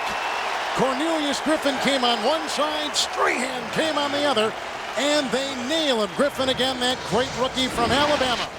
Strahan's coming from the top, and here's Cornelius Griffith right here. They're going to meet back in the pocket to get Trent Dilfer. A great individual effort by both guys. You look at your screen right there. There's 4 New York Giants rushing the passer. That means they've got 7 guys back in coverage. That's a coverage sack, and this is what they're going to have to be able to do the rest of the game to get pressure. Kyle Richardson to punt. He has had some playoff punts blocked, but they set the return right here. And Tiki Barber awaits the punt at about the 16-yard line, drifting there, chased by Davis and by Sharper. Great block on the play by Brandon Short, and a return of 4 yards after all that running by Tiki Barber on the 50-yard punt by Richardson. Giants getting shut out by Baltimore. Trent Dilfer took a pretty good hit on this play. Yeah, you can see right there as they converge, he kind of gets sandwiched in between Cornelius Griffith and Michael Strahan. And a little bit of attention over on the sideline there as he came off. So we'll keep that monitored and see how Trent's doing. Giants at the 21 after the punt. 1st down and 10 yards to go. Tiki Barber, a block by Camilla, and a tackle by Sam Adams, and a 2-yard gain. 2nd down and 8, and an emerging story now. Trent Dilfer leaving the field for Baltimore. And he replaced Tony Banks back in right before the midpoint of the season. Has had that great run. They really struggled with Tony Banks at quarterback, so we'll see if there's any changes. But right now, with that 10-point lead, all he has to do is go out, execute this offense, not make mistakes, and I think they're going to be fine right now because the Giants have not proven that they can move the ball against this Ravens defense. 2nd down and 8, and just outside the 23-yard line for New York. Dixon in motion.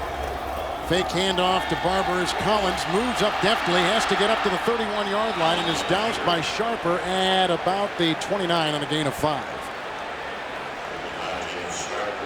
As Tony Banks continues to warm up, he started the season. He was yanked in late October. Dilfer took over, and Dilfer, after losing his first game, went undefeated the rest of the way. And Tony Banks was the quarterback during that 0 for October slump when the Baltimore Ravens went almost 5 football games without scoring a touchdown. So interesting to see what the game plan will be offensively for the Ravens if Trent Dilfer is not able to come back. 28-yard line, 3rd down and 3. Collins again, blocked from Barber in a pass, and should be good for a 1st down to Hilliard, who is banged around by Kim Herring, and he picks up 8 on 3rd and 3, and that's a Giants 1st down at the 35-yard line. So Marvin Lewis is the architect of that defense. 35-yard line, 1st and 10. Good block by Brown, and down goes the middle rush, and McCrary coming in and sacking Collins for a 3rd time. Brown did his job, but no one guarded McCrary coming up the middle. Well, Trent's got to realize that the protection is starting to break down, and Michael McCrary is going to come from the top up here. You'll see him by the time he gets to the end. He's kind of crawling up inside as he fights through the double team block. He's down. Kerry's got to get that ball out. You know, that's not on the lineman right there. That's Kerry's job to get that ball out. There's nobody covered. Don't take the sack. Not against this defense. You cannot put yourself in 2nd and long situations. 5 playoff sacks for McCrary. 2nd down, 18 yards to go for Collins, with the sack back at the 27. Good time, winds up and goes, intercepted by Kim Herring. That is the 3rd interception thrown by Kerry Collins tonight, his 6th since the month of December, and his 5th playoff interception. 3 tonight. He was looking for Hilliard, and Baltimore's going to get it at the 41-yard line. Well, at the end of the 1st half, the Giants were moving the ball down the field to get into field goal position, and Kerry forced the ball into double coverage. Again, right here, he's forcing a pass into coverage. They're trying to clear the zone out. He throws the ball late and behind because he couldn't throw it in front because Ray Lewis had taken away the throwing lane. You cannot force throws against this defense. They are too opportunistic. And Tony Banks is in because Dilfer is having his left pinky x-rayed on his left hand, his non-throwing hand. 1st and 10 after the interception at the 41 of New York for Baltimore. Leading 10-0 midway through the 3rd. Handoff to Jamal Lewis. Ryan Phillips wraps him up, and a gain down to the 36 and a 4 to 5 yard pickup. Banks was brought in as Brian Billick's supposed #1 quarterback, but it is a situation where he's got to come in now because Dilfer beat him out in November and December. Now they need Banks to perform. And they brought Trent in to be that quality backup. You see the numbers right there on Tony Banks. Now, they had some offensive production during that slump, but they just weren't able to capitalize in the red zone. A lot of those, some fumbled exchanges and some interceptions thrown by Tony Banks at crucial times. 2nd down 5 from the Giant 36 for Baltimore as Banks hands off to Lewis. Stuck and brought in. Mitchell was leading the blocking the center. Ryan Phillips got a hand on him. That whole line was right up there, and Jason Christian Peter was there with the hit for the Giants, and they do pick up a 1st down. Does Baltimore inside the New York 31. And we're going to get an opportunity to see how good this Giants rush defense is the rest of the evening tonight, because I don't look for Tony Banks to be putting the ball up in the air all that much.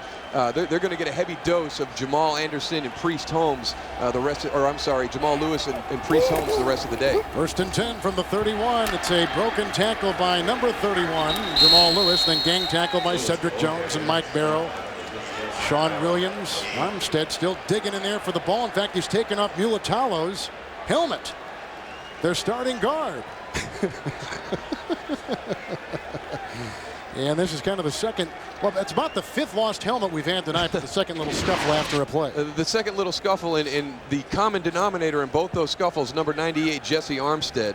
He's going to have to watch himself right there. He's lucky he didn't get a flag. He's lucky he didn't get an ejection. He's the emotional leader of this defense, and he's got to be smarter than that. That official could have very easily thrown a 15-yard flag on Jessie.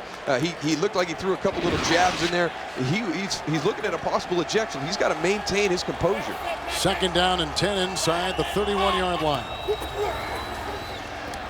And the Banks pass incomplete. First time he has gone to the air since coming in. That was deflected at the line of scrimmage. It'll bring up 3rd down and 10. It's got to be tough for someone like Banks. Certainly not in the mindset to come into a game like this, but sure enough, here he is in the middle of the 3rd quarter. Well, your backup quarterback always has to be prepared to play, and he's got to do that mentally because he's not going to get a lot of snaps at practice. But from the Giants' perspective right now, looking at it, they're down 10. They've taken out Trent Dilfer. They were running a more open offense. They know it's going to get conservative with Tony Banks. They need to rally around this, make a stop here, try and keep them from even getting a field goal at this situation. No catches by Shannon Sharp as of yet. 3rd and 10 from the 31 of New York for Baltimore. And a safe handoff to Priest Holmes, who is brought down by Sean Williams. And he picks up 6 and not enough for a first down, so they'll try for 3, where Stover tonight has already drilled a 47-yard field goal. And this is going to be the approach. And you'll see as the Ravens go off the sideline after this field goal, I guarantee you that the offensive linemen will get into a group and sit down and talk and let each other know, hey, we're going to have to carry this game the rest of the way if Trent doesn't come back, because you know you're going to get a lot of runs called, so it's going to be up to the offensive line to be able to hold this lead for the Ravens. Good snap, and this will be no good from 41 yards away. Wide left. And a missed opportunity for Baltimore in a big game like this. You've got to get everything you can grab onto, especially now at the questionable status of Trent Dilfer. This is what the Ravens team is all about, is taking advantage of opportunities. They have been like that the entire season. Matt Stover misses it right here. The defensive coordinators have been talked about in this game almost as much as the head coaches. There you see John Fox of the New York Giants. The Giants offense moves, has turned it over 3 times. Baltimore has not been able to get a single point off any of those turnovers. And that's what John Fox is excited about right there. They've got an opportunity right now. Trent Dilfer has come back onto the field. They're looking at him right now. They don't know what his status is. You've taken the starting quarterback out. You've just made a big stop. They got no points. Now it's up to the offense to go in and try and keep this momentum going for the Giants. Collins from the 31, 1st and 10 after the missed field goal. Outside he goes to Tiki Barber, brought down by Chris McAllister, and no gain initially. Then he picks up, we'll give him a half yard on the play. McAllister already has an interception off Collins tonight, bringing up 2nd down and about 9. I tell you, the Baltimore Ravens defense, they are the best tackling defense I have seen in a long time across the board. All 11 guys, corners, safeties, linebackers, defensive linemen. There is not a lot of yards gained after contact. No huddle from the 32, 2nd down and about 9. The pass down the middle, and it's caught and fumbled on the play by Hilliard. Recovered by Starks, if it was a catch. If it was a catch, and that's the discussion among the officials at the 50-yard line. And you can see the confab, incomplete pass, incomplete. Well, this probably the right call. Yeah, probably the right call. And this is the mantra of the Ravens defense. They will hit you and hit you and hit you the entire game. They will try and get the running back to quit running hard. They will try and get the receivers to adjust their routes. And watch the hit right here. He's down the seam, but they have such range. Rod Woodson comes all the way from the center of the field and delivers the big hit right here. I tell you what, that could be a catch. They better get this ball snapped. 3rd down and 9. Collins from the gun, darts it across the middle, caught by Barber, gets by Harris, and is grabbed from behind by Michael McCrary on a gain of 6, and takes the ball out to about the 37-yard. Another fight after the play, and as you can see, the shoving, 3rd altercation we've had. McCrary in the middle of that. Jack Golden, number 90, who is only a special teams performer, has to be separated. And again, no yellow on the field. Nonetheless, the Giants have got a punt once again to Baltimore. Well, right now, that's Michael McCrary trying to give a little bit extra at the bottom, and that's Tiki Barber. That's your key guy. I like the fact that the Giants came in and stepped in. Tiki's just trying to get up. He's stepping over him. You know, things get out of hand a little bit. That's your star. You've got to take care of him. Brad Maynard to punt inside his 27-yard line, and Jermaine Lewis is back inside the 25 for Baltimore, setting up the return. A high rocket of a kick, and it just falls out of bounds somewhere inside the 22-yard line. Great hang time of 4.5 seconds, and Trent Dilfer back out there with the 1st and 10. And everything we've been talking about losing your starting quarterback is just gone by the wayside as Trent Dilfer jumps back into the starting lineup. From the 17, 1st and 10, a good block by Lewis, and there goes Dilfer right down the middle and dropped on the play by Shannon Sharp. And he had it. So call it 2nd down and 10. Sharp has yet to catch a pass tonight for Baltimore. And not only has he not caught a pass yet, but he's actually had a couple of drops. And that one right there, a big drop by Shannon Sharp. And this is a matchup that I think the Ravens have to be surprised that they were even able to create. Ryan Phillips on Shannon Sharp, man-to-man, down the seam. That is a total mismatch for the Ravens, and they are unable to take advantage of that as Shannon lets another one slip through his fingers. 17-yard line, 2nd down and 10 to go. We're assuming Dilfer has a bandaged left pinky, which he hurt when he was sacked earlier in the 3rd, and he's changing the play. With good time, a good block by Flynn, going deep down the side, and incomplete. Sehorn that time was all over Patrick Johnson. The ball goes fluttering out of bounds. Incomplete. We mentioned Sehorn because he was beaten badly numerous times in the 1st half, including once for a touchdown. Well, the good thing about Trent Dilfer, this is on his non-throwing hand. You can see there it's not bandaged. He's got a nice little welt on it right there, though. I wonder if they actually didn't X-ray the finger, but actually that first bone in the hand by the position of that mark. Almost the knuckle. Yeah, exactly. Which it wouldn't bother him throwing them, but the quarterback center exchange all of a sudden becomes a big issue. 3rd down 10, 17-yard line. Priest Holmes is in the game in the backfield for Baltimore. Dilfer, here comes Strahan. He hits Dilfer. The pass goes fluttering incomplete. McDaniel was guarding Stokely. Incomplete pass. Dilfer is scraped up off the turf, and Baltimore has got a punt. And this should set a new Super Bowl record for punts in a game.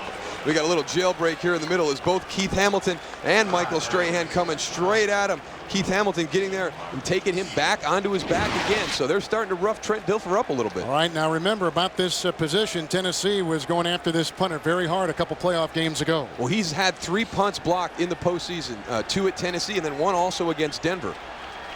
Richardson to punt inside the 5. No rush put on. Tiki Barber awaits the punt at about the 35. And here he goes, chased by Brigance and Mitchell and belted by Anthony Davis, and a return of 10 yards on the play. Little over 4 seconds on the hang time, 48-yard punt, so Richardson gets it out of there, and how? With under 4 minutes to play in the 3rd quarter. The game has been interesting to watch from a defensive standpoint, and that's what a lot of people expected. We're in the 3rd quarter, 1st and 10 for Kerry Collins, who has thrown his 4th interception to Dwayne Starks, and he will go in untouched for 6. A 49-yard return as Carrie Cowens has thrown his 4th Super Bowl interception tonight. Wow, he has forced some throws today, but this one, I don't even know why he threw it. I thought it was a double move. I thought it was a slant and go because Dwayne Starks broke on the ball so hard before Kerry threw it, and he still let it go. I mean, you can see he is 2 yards in front of Armani Toomer when he makes that interception. I don't know what Kerry Collins has been thinking the last 3 drives, but he has thrown 3 very poor footballs and very poor decisions each time. 4 interceptions, ties a Super Bowl record, one by Jim Kelly, another by Craig Morton.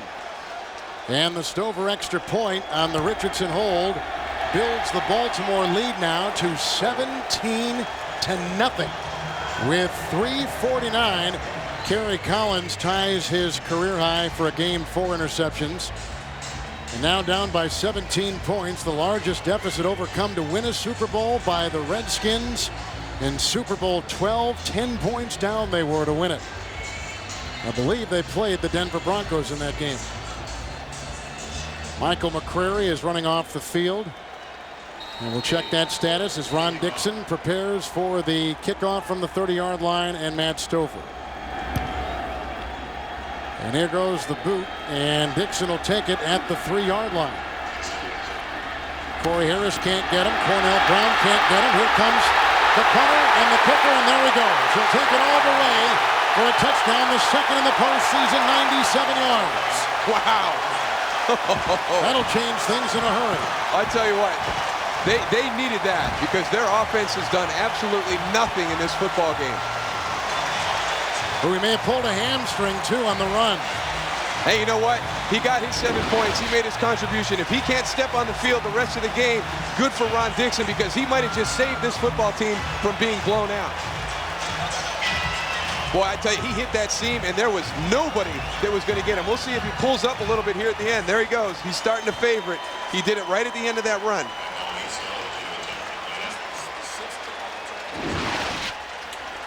Deloiso's extra point. And the Giants are on the board. They actually got to carry him off. I don't know if he's got cramps or a hamstring, but he's being bothered. But 97-yard kickoff return. He did it to open the game against Philadelphia, and he does it in Super Bowl 35. I tell you what, if this team needed something as bad as any team I've seen, that is the one thing, because they have just fallen flat on their faces the last 4 series as an offensive unit. I don't know if they felt they could score on this football team.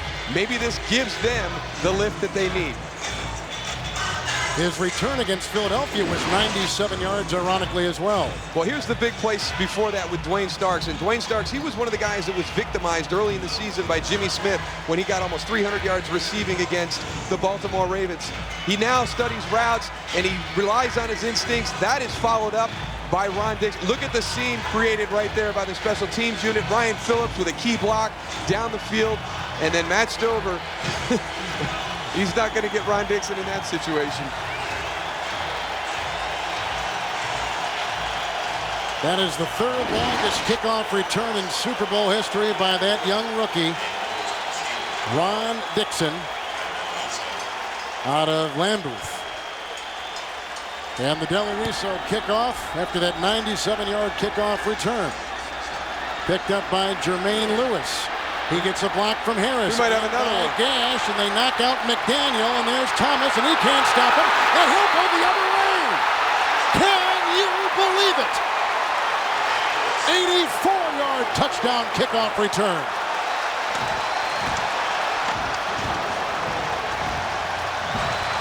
And you have just seen Super Bowl history. Never before in the previous 34 games have they seen back-to-back kickoff returns for touchdown. But you just saw it right there, and it's 23-7 Baltimore. I tell you what, every time it looks like the Giants are going to have a little bit of momentum, the Baltimore Ravens just come right back and steal it from them. Jermaine Lewis catches a seam to the outside, and all the coverage team gets caught on the inside. You got a couple chances right there with Emmanuel McDaniel and Dave Thomas to finish the play, and they can't do it. The Stover extra point puts a 24th point on the board for Baltimore. First time back-to-back kickoff returns for touchdown in Super Bowl history. 24-7, just like that, 2 touchdowns in less than a minute. Pretty exciting stuff. It's Super Bowl history. It's absolutely incredible. I can't ever remember at any time seeing back-to-back Super Bowls. And Brian Billick, if he was a little bit worried before that, he's not worried anymore. That is the 7th career touchdown return by Lewis. The 3rd this season, but he had 2, remember, against the Jets in the regular season finale, punt returns. And that has been one of the things that has enabled the Ravens, when their offense has struggled, either their special teams or their defense has been able to provide points. And we just had 21 points scored, and nobody did it from the offensive side of the ball. We had an interception return for a touchdown, and then we had back-to-back kickoff returns for a touchdown. So right now, the Baltimore Ravens, the same way that things happen all season long, they've got 24 points, and 14 of them have come from their special teams and their defense. Ron Dixon is deep back. I guess they have worked on that hamstring enough where he is able to return. And here's the Stover kickoff. High with a lot of hang time on it. And Dixon from the 17-yard line, cornered by Harris, and then falls down after Billy Davis pretty much knocks him down, and Cornell Brown, a reserve linebacker, number 51. Kerry Collins has thrown 4 interceptions today. That ties a Super Bowl record. From the 25, first down and 10 yards to go. And a simple handoff to Barber, grabbed and brought down by Dalton. First tackle he's made tonight. And a gain of 1 on the play, bringing up 2nd and 9. Here's eye vision of the kickoff return of Jermaine Lewis. Kickoff return with the 360 degrees, the cameras that are stationed all around the stadium here, developed by CBS and used exclusively by CBS. Second and a long 9. Lewis almost intercepts Collins right there. Incomplete. Sean Payton has got to talk to Kerry Collins and get him to start throwing to the open receivers and not trying to force these footballs into coverage. We'll face third and a long 9. And there's Sean Payton, who called a brilliant game against the Vikings 2 weeks ago, but tonight has been stymied. 25-yard line. Tiki Barber is in the backfield. And third and a long 9. The shotgun snap. Here comes the rush by Adams. The pass underthrown to Barber, incomplete. They've been pressuring Collins most of the night. And Sam Adams got up in his face that time. And you've seen Kerry Collins spending quite a bit of time this evening on his backside. And this is a 3-man rush. You know, you're not supposed to get pressure on the 3-man rush. You're supposed to be able to cover all the receivers downfield. But the offensive line of the New York Giants right now really struggling in their pass protection as the Baltimore Ravens continue to rotate their defensive linemen through. Maynard will punt once again. And we do have a Super Bowl record in terms of punts. Jermaine Lewis is back. He'll fair catch it back at about the 36, 35-yard line with a hang time of almost 4.5 seconds by Maynard. So fireworks here in the third quarter kind of woke up this crowd a little bit, because when it got to be 17-0 Baltimore, I think people were thinking that's it. No team has come back from a 10-point deficit or more in the history of the Super Bowl. For a brief moment there was some life for the Giants fans, but Jermaine Lewis took that right away, and it's going to be difficult against this defense. This is an excellent defense, and we've made a lot of references back to what the Giants offense did to Minnesota last week, but they have not faced a defense the caliber of Baltimore all season. Trent Dilfer is in, 36-yard line. Jamal Lewis in the backfield, and Lewis gets the call. Gash with the block on Armstead, and the tackle made by Sam Garnes. Gain of 1, bringing up 2nd down and 9. One over Kansas City and one over the Oakland Raiders. 2nd down and 9 outside the 37-yard line. Lewis in the backfield, and Dilfer with Strahan coming right up the middle, and the pass caught for a 2nd time tonight by Ben Coates. He catches 9 passes all regular season, and in Super Bowl 35, lassos his 2nd. He picks up 11 yards and will move the chains for Baltimore, and they just continue to move the ball. And I wonder if this is part of the game plan by the Ravens. Everybody was worried about Shannon Sharpe and the matchups and how the Giants were going to defend him. And we've seen Brandon Stokely have a big night. Ben Coates with some key catches. Kadre Ishmael with a big catch.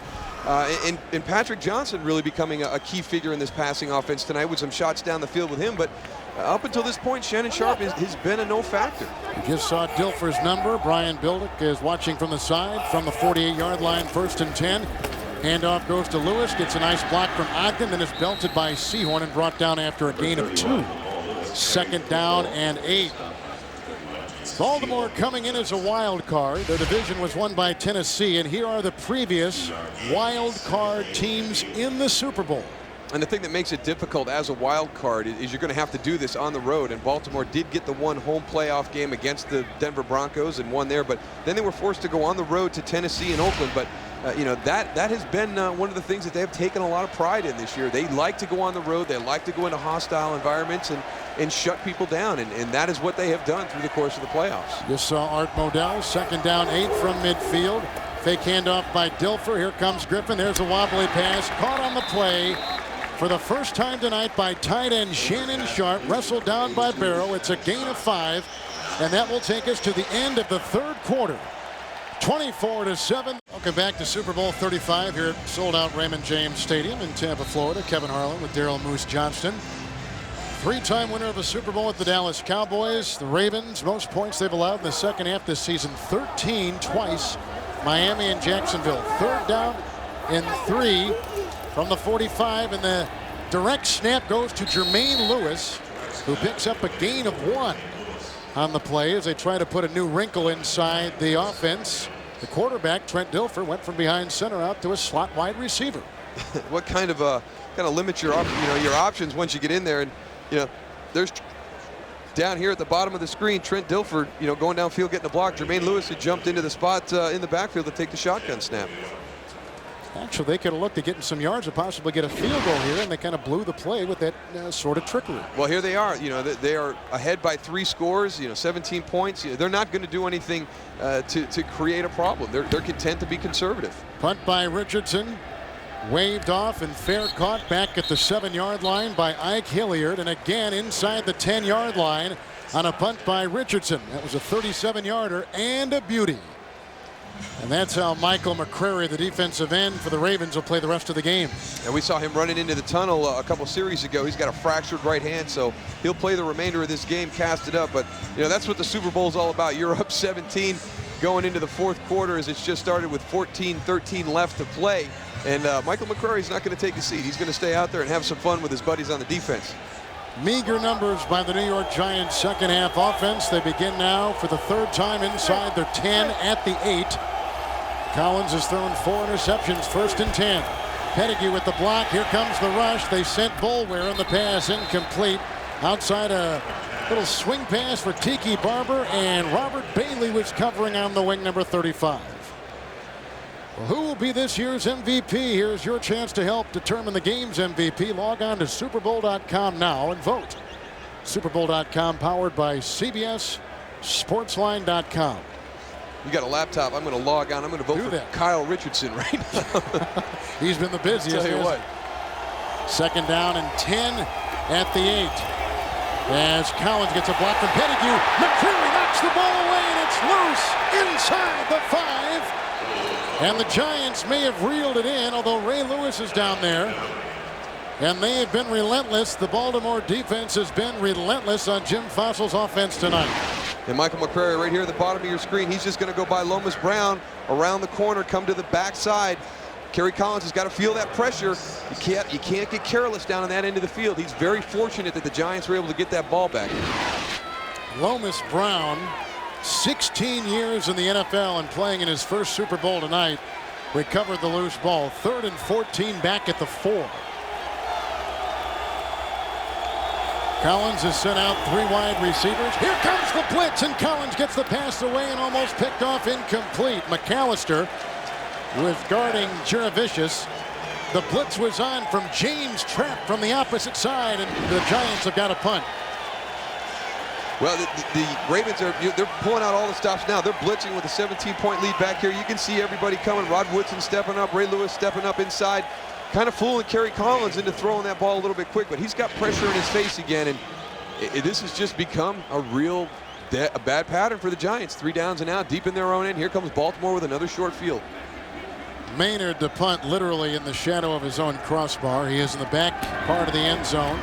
Rush comes on from Mitchell. The punt is away. Jermaine Lewis going to wipe it away, landing at the 40. Good Baltimore bounce. And loose.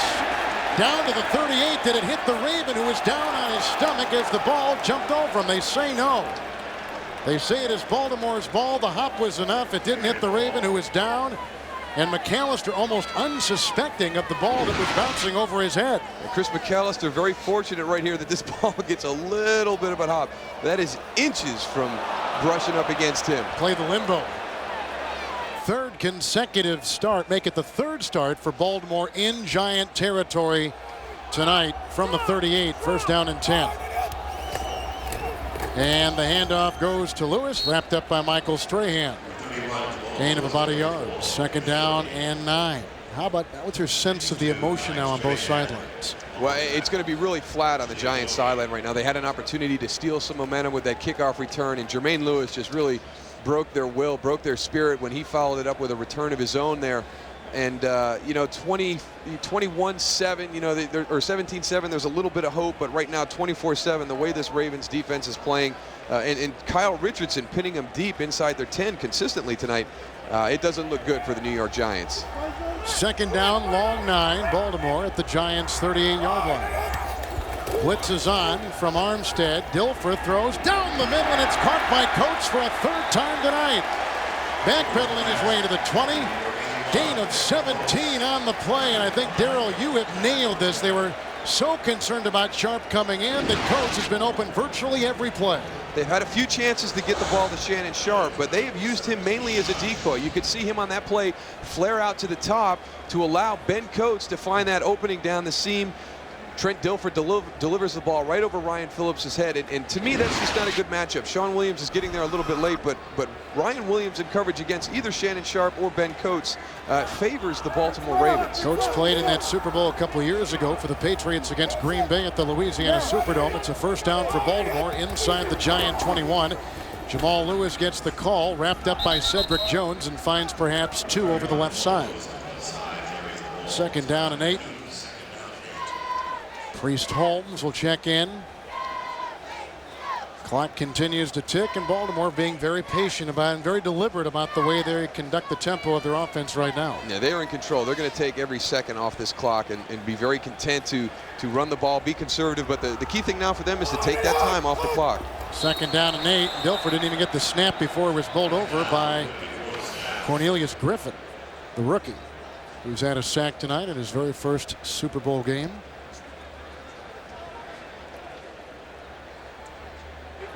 Encroachment, defense, 97, 5 yards. It's still second down. It is on Griffin. A disgusted look from Jim Fossil, but on the sideline of Baltimore between Ray Lewis and Rod Woodson. One guy going to the Hall of Fame, the other guy probably going to go to the Hall of Fame if he continues the way he is. Happy to see, you know, if the game continues to unfold the way it has all evening. Rod Woodson, I think one of the guys that everybody would love to see get a Super Bowl ring, because a lot of people measure a guy's career by that. He's done just about everything else you can possibly do as a player from an individual standpoint, and now could have the ultimate prize. 14-yard line, second down 3. Lewis hopping over one defender, then I think he was grabbed around the ankle by Hamilton. Gain of a yard, maybe. And the clock just continues to tick. It's as if we're playing a late season game with no meaning. Slow to get off the piles, no emotion on the field. I mean, this is the Super Bowl, for goodness sakes. But Baltimore style and their defense sets the tone is to break the will of the opposition, especially their offense. You know, they want to hit people so hard and to be so physical that they don't want to run the ball as hard. They're not disciplined in their route running, and all of a sudden that starts to carry over to everything. So I agree with you. Right now it looks like week 4 in the preseason, and you know, just let me get through healthy so I can be ready for the opener. From the 12, third down and 2 for Dilfer, the ex-Tampa Bay quarterback, and a handoff goes to a slithering Jamal Lewis, brought down by Sam Garnes, who probably saved a touchdown. It's Baltimore first and goal inside the 3 on a sneak-like 9-yard gain up the middle by Lewis. And we're going to have to start giving some credit to those guys in the middle of the Baltimore Ravens offensive line. You know, Edwin Mulatalo, Jeff Mitchell, Mike Flynn. And, I mean, they're coming right at you. And Jamal Lewis, he gets that little seam. And when he gets going downhill with momentum, he's tough to bring down. But, you know, the Giants defense known what has been coming at them for the last quarter and a half to 2 quarters. And they've still been able to run the ball effectively against a good run defense. First and goal from the 3. Lewis and Gash in the backfield. The pitch out to Lewis. He got a block from Gash. He'll drive into Barrow, and he's in for a touchdown. He's in for the touchdown.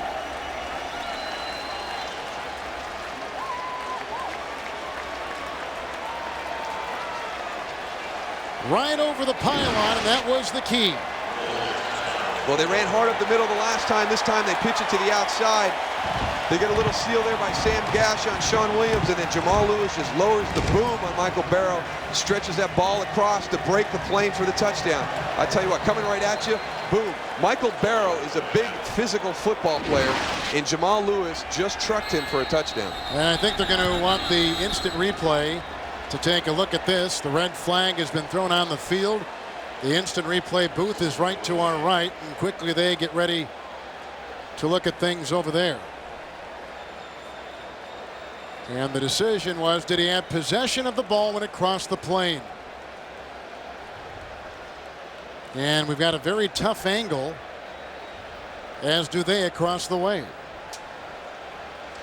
This is one of those situations as a player, you know, they try and stretch that ball across to break the plane, but they are taking the chance for it to be knocked loose. Challenging the call on the field of a touchdown. You know, did Jamal Lewis have possession of the ball and then break the plane before it was knocked loose, or does it come loose as he's trying to break the plane? And we'll take another look right here. Cornelius Griffith coming over. You know, it's hard to say because that camera is set back from the goal line just a little bit. It's not directly in line, but this is going to be interesting because that is very close. It'll all boil down to that situation. You know, is it conclusive? Can they find a replay where they've got conclusive proof that he did not have possession of the ball before it broke the plane? The linesman had great position. I mean, he couldn't have been in better position. I'm going to say it's a touchdown. Yeah, because we're looking at one of the replay angles right now, and we've got the linesman directly on the goal line. You can see his hat right there in the bottom right corner, right here. There's your linesman. You can't get yourself in any better position than that, and he's looking straight down that line. So if he does not call that a fumble, then I do not think they're going to overturn this call. Here's your ball right here. Here's your plane. And there's your guy right here. I mean, he is right there. Here's the ball. Here's the line that we're looking at. You know, that great position by the linesman right there to be in position to make that call.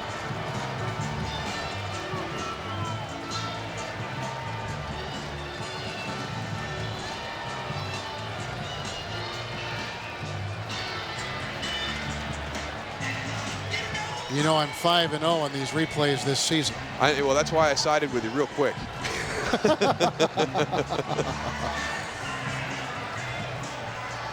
You know what? You know, it's one of those situations where, you know, you would love to see Jamal Lewis as a rookie. He's had the great year. You could see him on the sideline in the earlier shot with that ball in his hand. You know, you hope they don't overturn it for him. But we're actually able to stand right next to the replay official booth, and they're using the CBS iVision over there to really take a good look at this. And they use an HD TV as well, which is the clearest picture you can possibly get. And here we go with the iVision. We'll take a look at it all the way around. And there's your best angle right there. Yep, that's in. It hits that white chalk, it's over. It's over. And he clearly has it right there. Here's an interesting Super Bowl fact for you, maybe a small one, but I'm going to throw it out. Neither team has used a timeout tonight. They had all 6 from both teams remaining after the first half. Neither team has used a second half timeout, but the Giants may lose one if they lose the challenge. Let's see. After reviewing the play, the call stands as made on the field. Touchdown. The Giants are charged with a timeout. Well, there goes your streak anyways. They will charge him with it on the challenge. Yep. So. And you finished the season a perfect 6-0. 6-0. I feel very proud of that. Thank you very much. I'm no fool. I'm jumping on your bandwagon. I was 0 for 5 going into that one. 83 yards on the ground, second most in the Super Bowl by a rookie running back. And here comes the Stover extra point, and it is 31-7. And the kickoff by Stover of Baltimore after the touchdown run by Jamal Lewis, and picked up on a bounce by Ron Dixon, who returned to kickoff earlier this evening for a touchdown. Breaks some tackles and finally belted in a fumble on the play, recovered by Robert Bailey. Or did they pull him down? It is a fumble. It is Baltimore's ball. And this has become a nightmare for Jim Fossil and the New York Giants in Super Bowl 35. Ron Dixon just coughs up a kickoff return. It was picked up by Robert Bailey of the Baltimore Ravens. Bailey had an interception a couple weeks ago in the AFC Championship game, and the 5 turnovers will be record-setting in this game for the New York Giants. And for Baltimore, 4th start in Giant territory tonight at the 34-yard line, 1st and 10. With 8.5 to play in Super Bowl 35. Chuck Evans is in there as a fullback. Jamal Lewis will get the handoff. Breaking tackles of Thomas, and finally hauled down by Jason Sehorn, who was burned early in the game. A 13-yard gain by Jamal Lewis. This offense tonight led by Trent Dilfer. I don't know if there are too many people that would have guessed that Dilfer would have had this kind of performance in a high-pressure game like Super Bowl 35. Well, the one thing you had to think about was the presence of mind going up against the New York Giants the last time he played them here at Raymond James Stadium, you know, he said he played the worst 10 minutes of football he'd ever had in his career. So, you know, what was going to be his frame of mind coming in, and he came out throwing. He's made some clutch throws, missed a couple of opportunities early, but he has really been the difference, you know, and it was going to come down to a quarterback, and Trent Dilfer has won that contest versus Kerry Collins. 1st and 10 from the 21, another broken tackle. Brandon Short couldn't bring down the running back Jamal Lewis, and finally Sean Williams does after a gain of 3. You know, the interesting thing about Dilfer, too, which has been talked about, written about so much leading up into this game, is that he played some very interesting seasons with the Buccaneers, and here in Tampa they thought he was the savior. Halfway through the 99 season, they yank him. They put in a rookie quarterback who takes the Buccaneers to the playoffs. Dilfer is an afterthought and cut after the 99 season. And then he finds himself in a similar situation in Baltimore, another great defense, and for some reason it has worked for him this time. And, you know, I think he was a scapegoat down here in Tampa. He knows what his limitations are. He's never shied away from that. He has told people what his approach to the game is and what he expects. And, you know, unfortunately it didn't work out from here, but he's having the last laugh here at the stadium today. 2nd down and 6, and he fumbles the snap from center Jeff Mitchell, and he has to jump on it. Will it be hard to say Trent Dilfer, Super Bowl champion? Well, I don't think so. You know, I think he has earned that right, and that's one of the things that he talked about this week is, you know, he knows he's not going to be a guy that wins Player of the Week and wins football games, but what he wanted to do, he wanted people to recognize him as somebody who was willing to do anything and endure anything to get what he wants, and that's to win football games, to put himself in the position to be the champion of the NFL, and he's done that. He has no contract, too. This is his last game. He is under no obligation to go back to Baltimore after this game. And there has been some talk that there's not a lot of interest from Baltimore to bring him back. From the 18, 3rd down and 6, and here comes Lewis, over 100 yards tonight, and grabbed and brought down at about the 16-yard line by Keith Hamilton and Michael Strahan. And that will set up a field goal try by the Baltimore Ravens and Matt Stover. Well, they've got Chris Redman, who they drafted last year out of Louisville. He is kind of what they thought was going to be the future for this football team. There's been some talk about them going after Brad Johnson in free agency, bringing him in from Washington. You know, so Trent Dilfer, you know, he really doesn't figure into the future of the Baltimore Ravens, and here he is, you know, quarterbacking them to the Super Bowl champion. So some interesting scenarios could be played out in the offseason. I think from an organizational standpoint, it would look bad for the Ravens to not sign him. 34-yard field goal is up and in by Matt Stover. He's also booted a game-high 47-yard field goal tonight, now 34-7 Baltimore. This Baltimore franchise has only been in that city 5 years. They came from Cleveland, where Art Modell had owned them for over 35 years. He is just finishing up his 40th season of NFL ownership, and you can only imagine, as he circles over his first Super Bowl champion, what he's thinking right now. He's got to have mixed emotions because he has openly admitted that you know, it was a very difficult decision for him to leave the city of Cleveland. They had a tremendous fan base for the Cleveland Browns that left and became the Baltimore Ravens. But one of the cornerstones of the NFL, you know, one of the guys that really responsible for the NFL being to the position it is today is America's #1 spectator sport. A lot of that has to do with people like Art Modell and also Wellington Mara on the Giants side. So I think from that perspective, coming into tonight, you know, I think anybody was going to be happy for either one of the owners. And for Art Modell tonight, it is his night finally after all those bitter championship game losses to the Denver Broncos and John Elway's Magic. Dixon and Washington deep back in preparation for Stover's kickoff after his field goal, which puts Baltimore up 34-7. And this ball will die inside the 10. It's picked up by Damon Washington, who is a first-year player out of Colorado State. No Jay Bergance makes his 4th unassisted special teams tackle tonight. And they'll mark him at about the 23-yard line. Well, they're going to cause a lot of controversy now because they have done what people said they had to do to be talked about with the 86 Bears and the 76 Steelers. So we'll see what is all said and done after this because they have played outstanding tonight. Collins' first down pass is dropped by Joe Juravicius, who caught a touchdown pass 2 weeks ago against the Vikings. How can a quarterback look so dramatically different from one big game to another big game? Well, you have to put everything into perspective, and I talked with Jack Del Rio last week after the Minnesota game, and you can see these drives tonight, the punts, the interceptions. That is because they were not going to face the Minnesota Vikings secondary. He told the guys before they even turned the tape on, all right, guys, they scored 41. They shut down Minnesota's offense, and offensively they put up the points, but let's keep everything in perspective. This was not a good pass defense that the Minnesota Vikings had this year. 2nd down and 10 pass dropped by Hilliard. It'll be now 3rd and 10. Robert Bailey, number 35, is covering Hilliard. Collins throwing a Super Bowl high, tying 4 interceptions tonight. Only Jim Kelly and Craig Morton have done it as many times. Well, to me, that was, even though Minnesota does not have a good pass defense, and even though they didn't get pressure on the quarterback, and those are things that Baltimore does, I did not expect Kerry Collins to make the poor decisions that he made tonight. He missed a couple opportunities early. It seemed like he got frustrated, which this defense does to quarterbacks, and then he started to try to force balls, and he started throwing those interceptions. 23-yard line, 3rd down and 10 for Collins. Here comes Lewis, dumps it off to Tiki Barber, and brought down from behind by Starks, who has an interception for a touchdown tonight. That is a gain of 4 for Barber. Not enough again, and surprise, surprise, another New York Giant punt. Brad Maynard's going to have to ice his leg after today's game. And it's just been a very poor night for the New York Giants offense. As bad an offensive performance as you have ever seen in a Super Bowl? The Buffalo Bills self-destructed against us. They had 9 turnovers in that game, and that really led to their demise. Similar to tonight, and you never know what these guys were going to be able to do because of the turnovers. But this will go down as one of the poorest offensive performances. Maynard's punt picked up by Lewis, who runs out of bounds. Flag is down back at the 39-yard line after some extra hitting on the side. 4:10 to play in Super Bowl 35.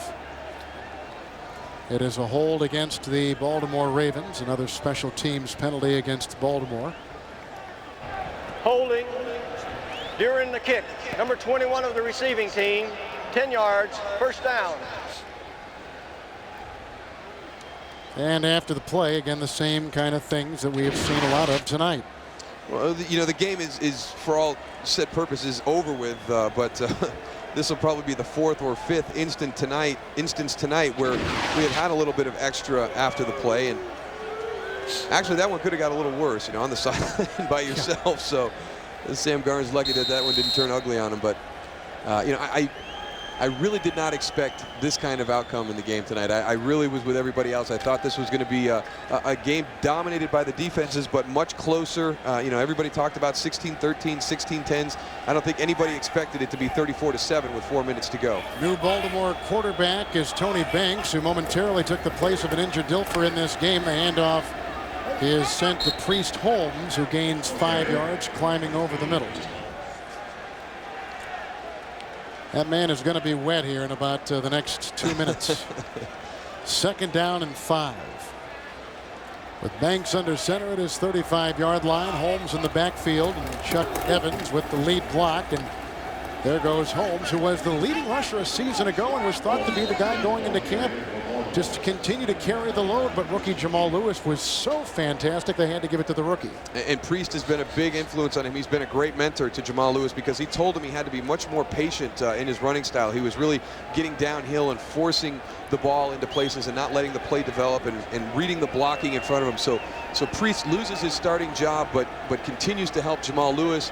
And they've got a great 1-2 punch. And when you are a very conservative offense and you continue to pound the ball, there's plenty of room for 2 good running backs in this offensive system right now, the way they approach the game. In Super Bowl history, only the Redskins rookie Timmy Smith had more yards in a Super Bowl than this rookie Jamal Lewis of Baltimore. 3rd down and 2. Handoff to Holmes and gobbled up by Keith Hamilton. Back at the 31-yard line, so Baltimore's got a punt. The clock continues to tick, and they can literally run this down to the 2-minute warning. And the numbers for Dilfer, as you can see right there. Who is your MVP? I mean, there are so many people, especially on the defensive side, who you can point to. And, of course, the rookie Lewis on the offensive end. It's going to be interesting to see who everybody selects as the MVP. As you pointed out, Jermaine Lewis, I think that was the play that really got Baltimore back took the momentum away from the Giants, gave it back to the Baltimore Ravens. If you're going to go defense, guys you look at there, Dwayne Starks with the interception return for the touchdown to start that wild and crazy minute and a half. Rob Burnett has played a solid game, and then Ray Lewis, of course. It's the 2-minute warning. It's father and son. There you see Jim Coletto, their offensive line coach, with Art Modell on the left and his son David Modell on the right. And there's Trent Dilfer, who will be wearing a Super Bowl championship ring as he came back to exorcise the ghost that plagued him while a Tampa Bay Buccaneer. Richardson's punt at the 2-minute warning, and Hilliard is grabbed and put down hard by Corey Harris. A 43-yard punt, hang time of almost 5 seconds.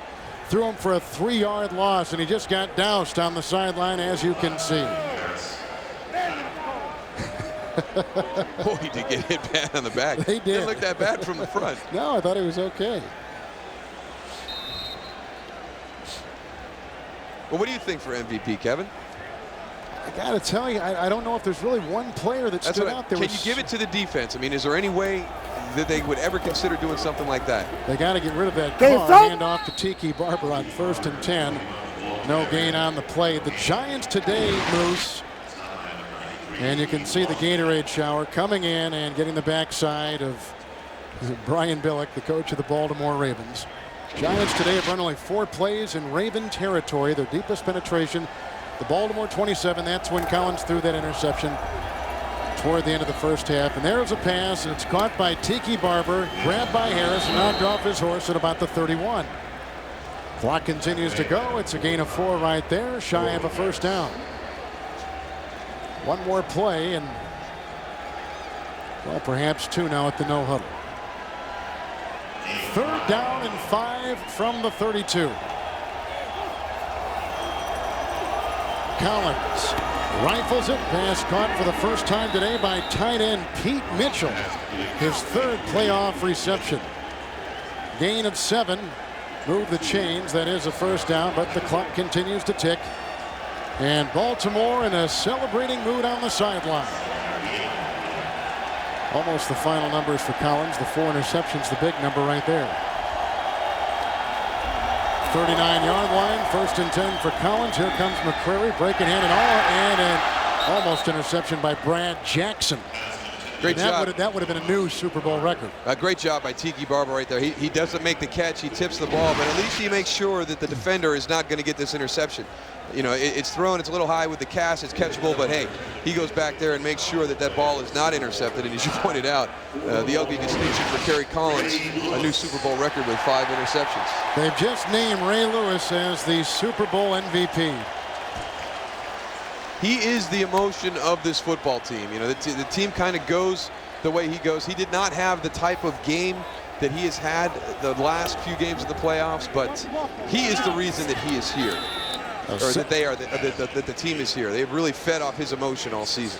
A 2nd and 10 incomplete pass. It'll bring up 3rd down and 10.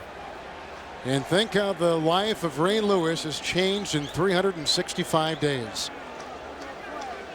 And there's Dilfer and Art Modell embracing on the sideline the emotion of both.